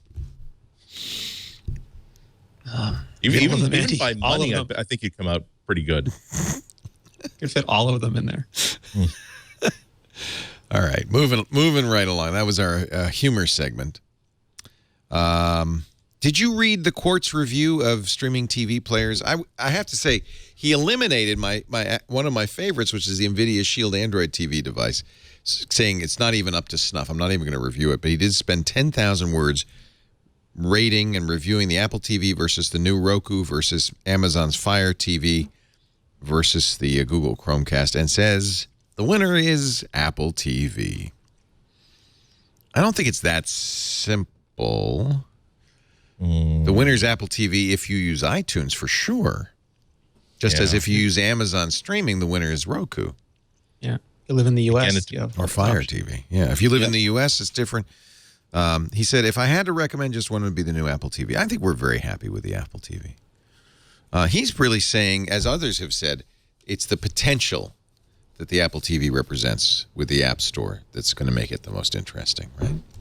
Well, and that's what we have to remember right now with Apple TV is that what we've seen is the foundation of what's to come. So yeah, what we're going to see soon, and it should be pretty incredible. Rene, you counted when they came out. You counted all the apps. Have you counted it since? Do you know how many new apps are out? It's like 1,300 as of today. Wow. Wow. Let's see if I can find the number. I know Jeff Scott, who does Slide to Play, has been counting them every day. Just to show you how in flux this all is. We are finally now at the point where you cannot see every single app just by searching for the letter A, then searching for the letter B, which was the only way you could do it for the first few days. Is Apple going to add some sort of navigation feature that makes it easier to? I don't know. It feels like there should be a better way to do that. Well, they have. I mean, like they haven't done this on iOS yet, but ideally it would be the same sort of Siri functionality that you have for movies and TV shows, where you could say, "Show me racing games, show me action games, show me platformers," and that they can add, right? But with Siri and the way that Apple adds new features to its products, when it adds something brand new like Siri on Apple TV, it typically does it very slowly. So it'll add what it knows. iTunes, TV shows, movies, and that's it. It's not going to add a whole bunch of channels and, lay it out there when there could be a problem that will affect it across the board. Right now, they're in control of everything and they can put it out there.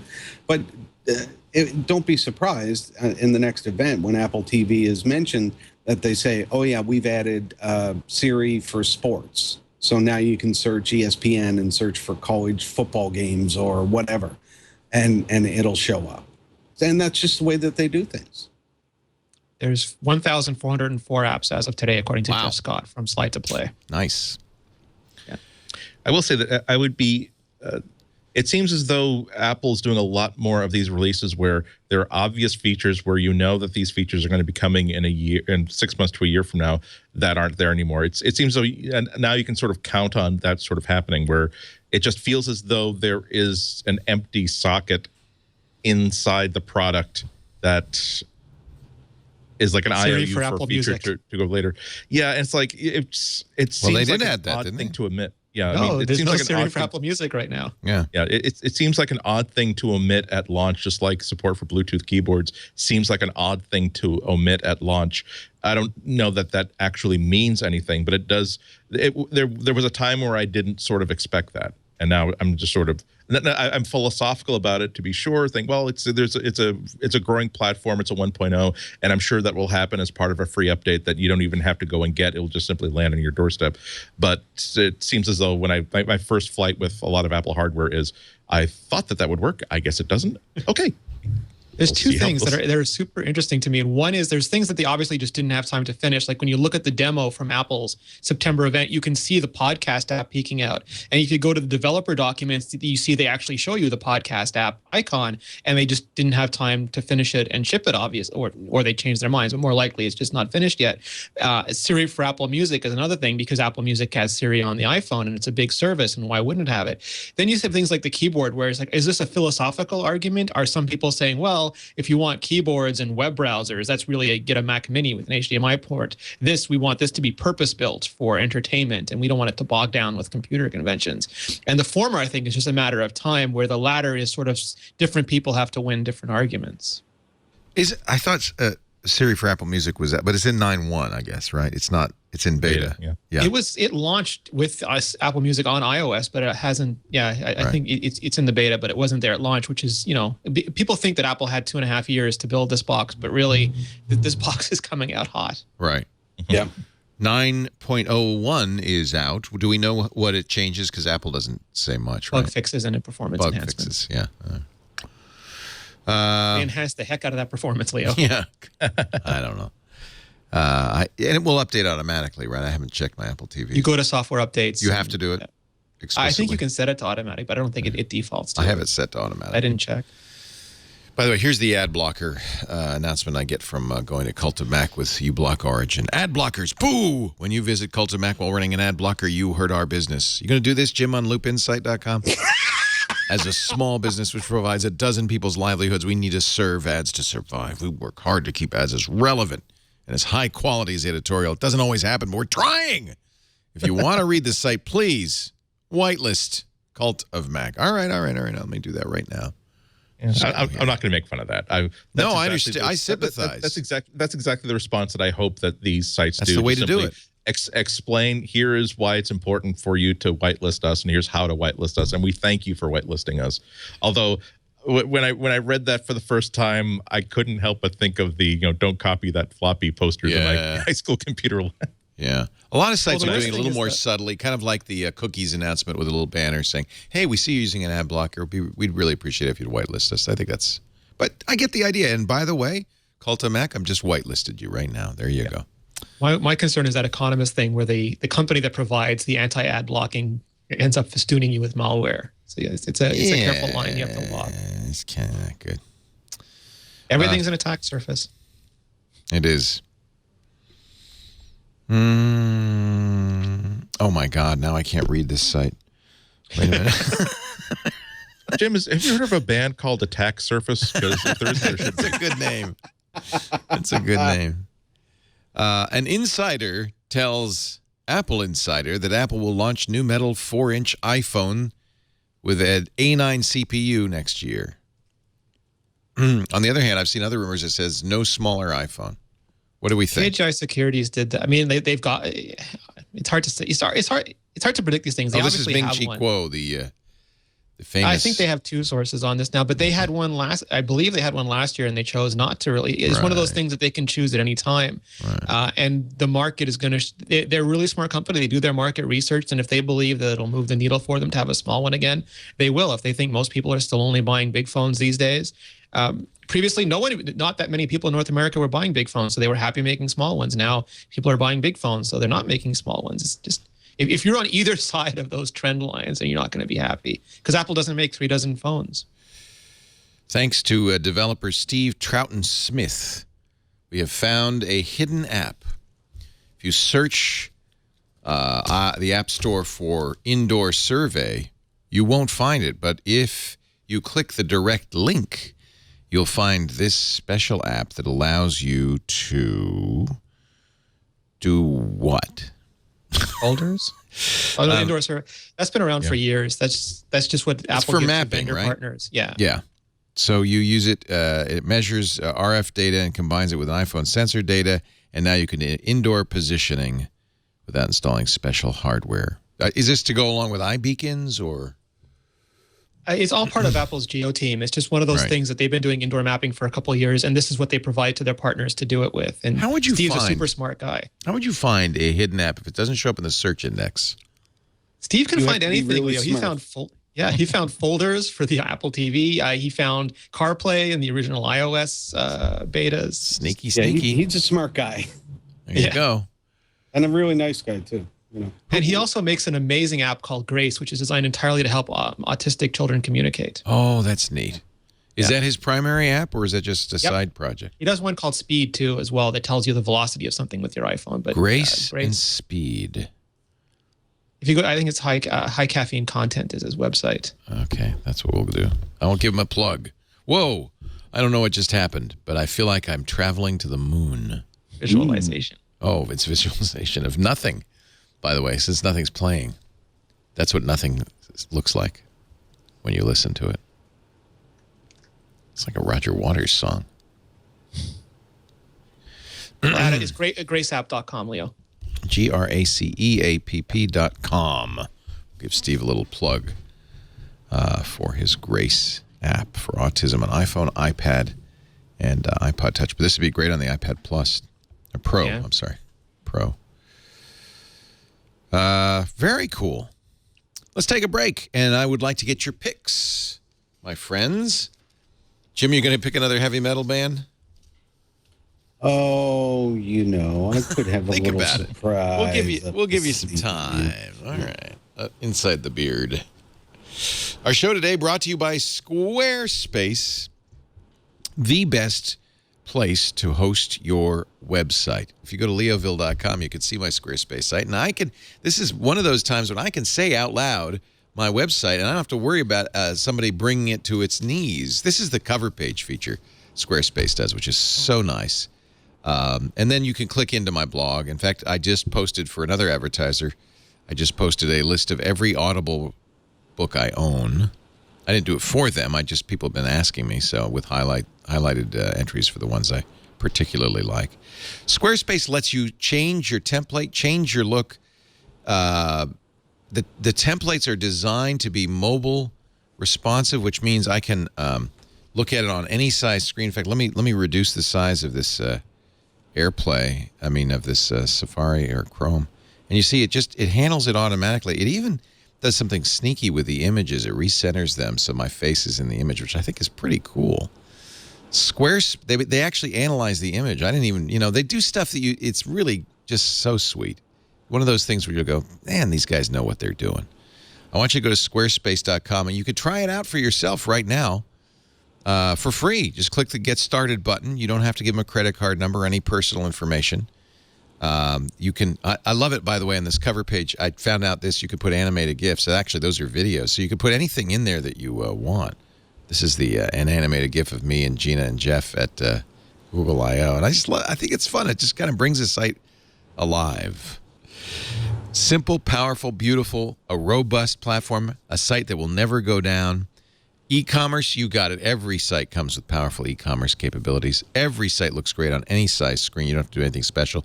Their great Squarespace app makes it easy to blog on iOS or Android or iPad. I'll probably use it on my iPad Pro. It might be my new blogging platform. And, of course, incredible support.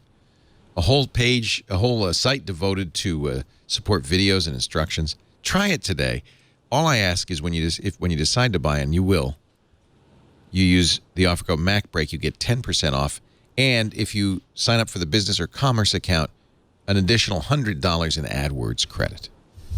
That's nice. Squarespace.com. Squarespace.com. Use the offer code MacBreak. Squarespace, build it beautiful. Picks of the week. All right, don't keep us in suspense, Mr. D. Jim Dalrymple from loopinsight.com.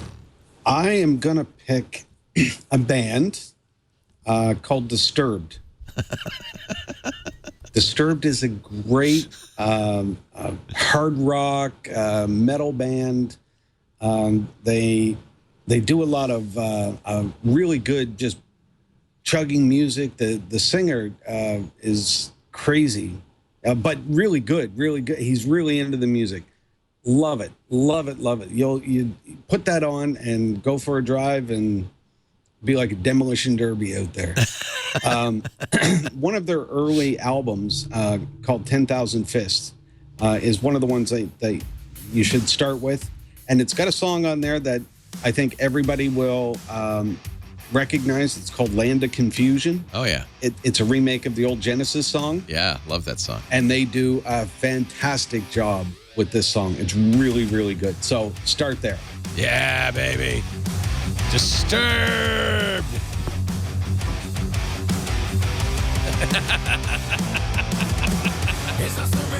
I'm turning into Jim. Andy and that's good. And they just put out a new album this year, so you can grab that new one too. I love it. Are you an angry person, Jim? Like, do you harbor? I get all my anger out in my music. I think that's true. Nice person. I think that's really true. You're like the sweetest guy I've ever met. And I think that's true. And then you listen to this aggro music, but you're getting it out in the aggro music. I get it out, man. That's so sweet. I don't have to worry about anything. I get it out there. Brilliant. I'm going to try that. Andy Ihnatko, your pick of the week. My pick of the week is Plex, the really wonderful media server app. They just released a version of the Plex app for Apple TV. So what it is Plex is a free piece of server software that you put onto any Mac in your house, or if you've got a Synology NAS on the network, you can install it on the network and leave that running all the time. And it will just simply make all of your content, your videos, your music, your pictures, everything available to pretty much any Plex client that you own anywhere in the world. So it really is. I refer to it as it's a force multiplier for any sort of a streaming box, and it's available for just about everything. I've got it on my Roku. I've got it on my there's Plex clients that come pre-installed on TVs, and now it's available for Apple TV. So wherever you are, whether it's inside your house or in a hotel room, no matter whether you're through a web browser or a tablet app or a phone app, you can access all of your videos, all of your music, all your content. It's such a great thing to have if you are like me in the habit of buying video content that's free of DRM. Like you buy a DVD and you rip it, or you buy comedy videos that are available without DRM, and suddenly you have all this content that's available everywhere. It's completely platform agnostic. And also, like if you're in a hotel room in LA and you've got good internet, you can just simply decide that I really want to see Moonrise Kingdom, which I have a copy of on Blu-ray, on my server back at home, and it will, because your Plex server is logged into Plex and your phone app is logged into Plex, you can either stream it directly from your home or you can download it. It also will keep an eye on certain folders so that if you have a TV capture device, it will automatically, if you have set up a DVR to automatically record stuff and just stash it in this folder on your Plex server, now suddenly you have a DVR so you can get Big Bang Theory or anything over the air recorded and then distributed to you wherever you are. It's one of those really good, just like little tools that if you have that installed, you will find solutions for it. And as you continue to learn how to use it, you'll find different ways to use it. The great thing about the Apple TV app, apart from the fact that it makes Apple TV so much more useful, is the fact that it is a free app. Normally, you have to, the server app is also free. Normally, for some of the bonus features like the Android app, the iOS app, you have to have like an annual subscription or a monthly subscription to a service. But the Apple TV app is completely free. So once again, you can install this on any Mac in your house or on your Synology NAS. And now all the Apple TVs in your, all the new Apple TVs in your house will be able to access every single scrap of content that you have on that server. That is just awesome. That makes your Apple TV 10x more powerful. That's really great. Yeah, I mean, it's not that I certainly didn't dislike the Apple TV when I first started it off, but as soon as that app got loaded in, and now I've got just hundreds and hundreds of hours of TV shows and movies available to me without having to rebuy them all from iTunes. That was a big win for me. Yeah. Rene, Ritchie, your pick of the week, my friend. I have two, but first I want to acknowledge Twitter before it loses its mind, because they keep telling us that T-Mobile has announced that they're going to be streaming Netflix, HBO Go Now, Hulu, Sling TV, ESPN, Showtime, and Vivo data-free, basically. So you can just stream those without it affecting your data plan. This is something they've done with music stuff, including Apple Music. Yep. I tell you, T-Mobile, there's more and more reasons to use T-Mobile. That's really amazing. They're having a big event going on right now in Los Angeles. Uncarrier X. The Uncarrier X event. All right. Well, thank you for that update. Now your pick of the week. So I just want to sort of highlight two apps that make me really excited about the iPad Pro. And the first one is Coda 2, which is by our friends at Panic, Cable Sasser, Evan Mergen, Stephen Frank, all those guys. And what it is, they originally made Coda for the Mac, and I immediately switched away from Dreamweaver. This was like 5-7 years ago, and just used Coda exclusively for web development, because you could have your text, you could have your FTP, you could have your preview. It would do code, everything that you wanted in an integrated development environment right on your Mac. And they had Diet Coda, which was the best app name ever, on iOS for a while, and it did some of those things. But then they managed to get the entire Coda. I don't know what kind of shoehorn, what kind of shrink ray technology they used, but they got the entire Coda experience pretty much right onto iOS. And it works great on the iPhone, like you can see in the video. Also works great on the iPad, but now with iOS multitasking, and especially the huge screen on the iPad Pro, you can have Coda running on like 70% of the screen and Safari running on 30% of the screen, and it'll push updated previews to Safari. So you're coding on one side and you're seeing the results on the other side. And it's not multi-window and they're not overlapping, but it's a really good dual display environment. And if you're used to using Coda, I mean, all your sites are there from the Mac. They've got Panic's version of Sync running. And this and Transmit, like it continues to redefine. Like, you think that the iPad can't really do everything, and then a company like Panic comes along and says, oh, no, wait, you have not seen anything yet. And I'm so impressed with what they managed to keep doing. And on the same token, Procreate, which is Savage Interactive, James Kuda and his team, they've taken Procreate, which is a phenomenal drawing application and painting application on the iPad, and they've increased it exponentially for the iPad Pro. All of their tools now work with the pencil. I forget that you get an enormous amount of pressure sensitivity with it, full tilt support. They have the canvas now, which I think is 16K by 4K on the iPad Pro.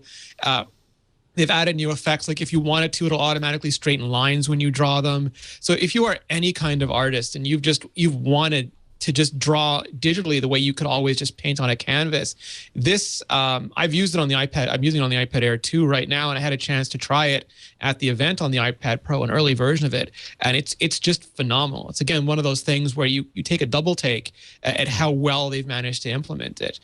So two incredible apps, and there are a bunch more coming. So I'm super thrilled about where the iPad Pro is going. So you're saying that we don't know what time tonight I can buy the iPad Pro. It's not soon enough, Leo. But we're going to set the timer for midnight, and we're going to wake up every half hour. Yes. Till we get it. Nope. Go back to sleep. I've priced out. I have to buy 3 iPad Pros. One for me, one for Megan Maroney's for iOS Today, one for my wife. 3 pencils. Yep. Maybe I can get away with not getting the keyboards, but it's over $3,000. Yeah. And then we don't know what delivery date it'll be, but it will be in stores, you say, at the end of the week, or Apple says at the end of the week, right? Yes. Which my guess is Friday, because that's about as end as you can get. So with any luck, you and I and whoever else is getting one of them, which is probably everybody at this table, will have one for next week. Yeah. And we'll play with it. You just made me think of an awesome movie app for people who happen to own 3 or maybe 5 iPad Pros, a Cinerama app. You know, that 3-strip Cinerama. How big is the bezel, though? Can we... Somebody in the chat room says, why does Lisa need one?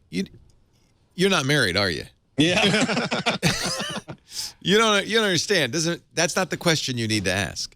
Here is the Apple just released the iPad Pro first. I think this is the first ad. Great big universe to get us in the mood. A new world hangs outside the window, beautiful and strange.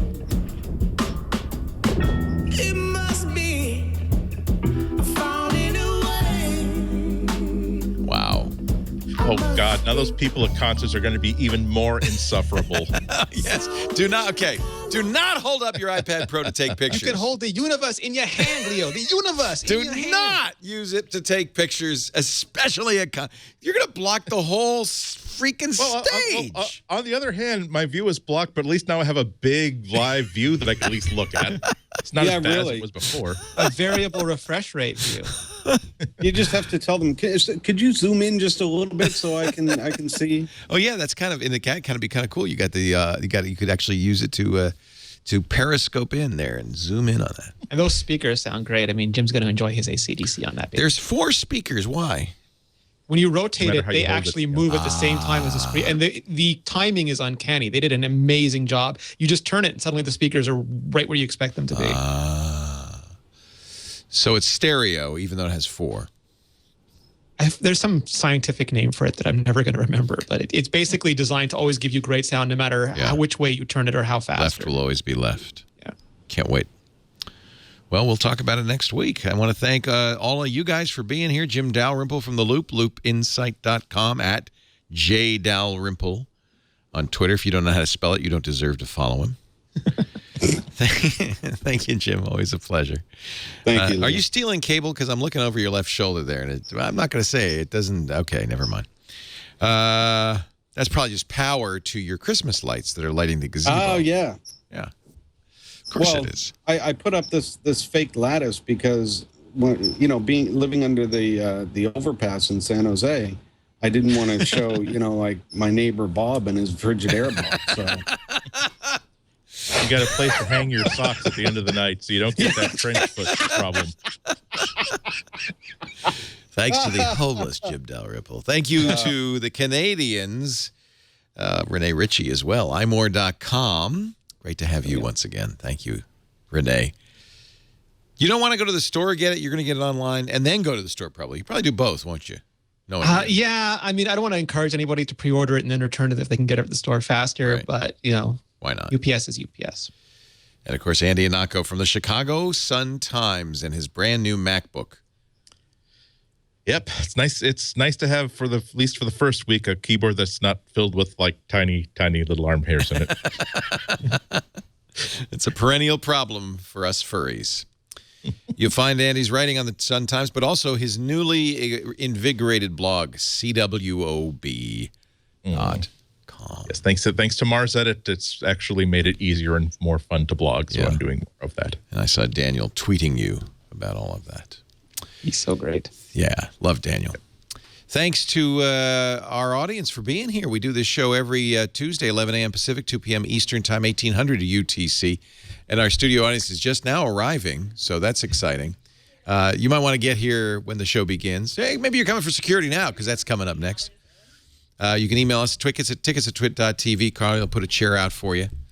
If you can't watch live or be here live, you can always get on-demand versions of the show, both audio and video, available at twit.tv/mbw or wherever you get your podcasts, including, of course, iTunes. And does Apple Music have No. Oh, well. Stitcher does. Spotify does. We're on Spotify. We're everywhere you can get your podcasts. Make sure you search for MacBreak Weekly. I'm Leo Laporte. Thanks for joining us. Now get back to work, because you know what? Break time is over.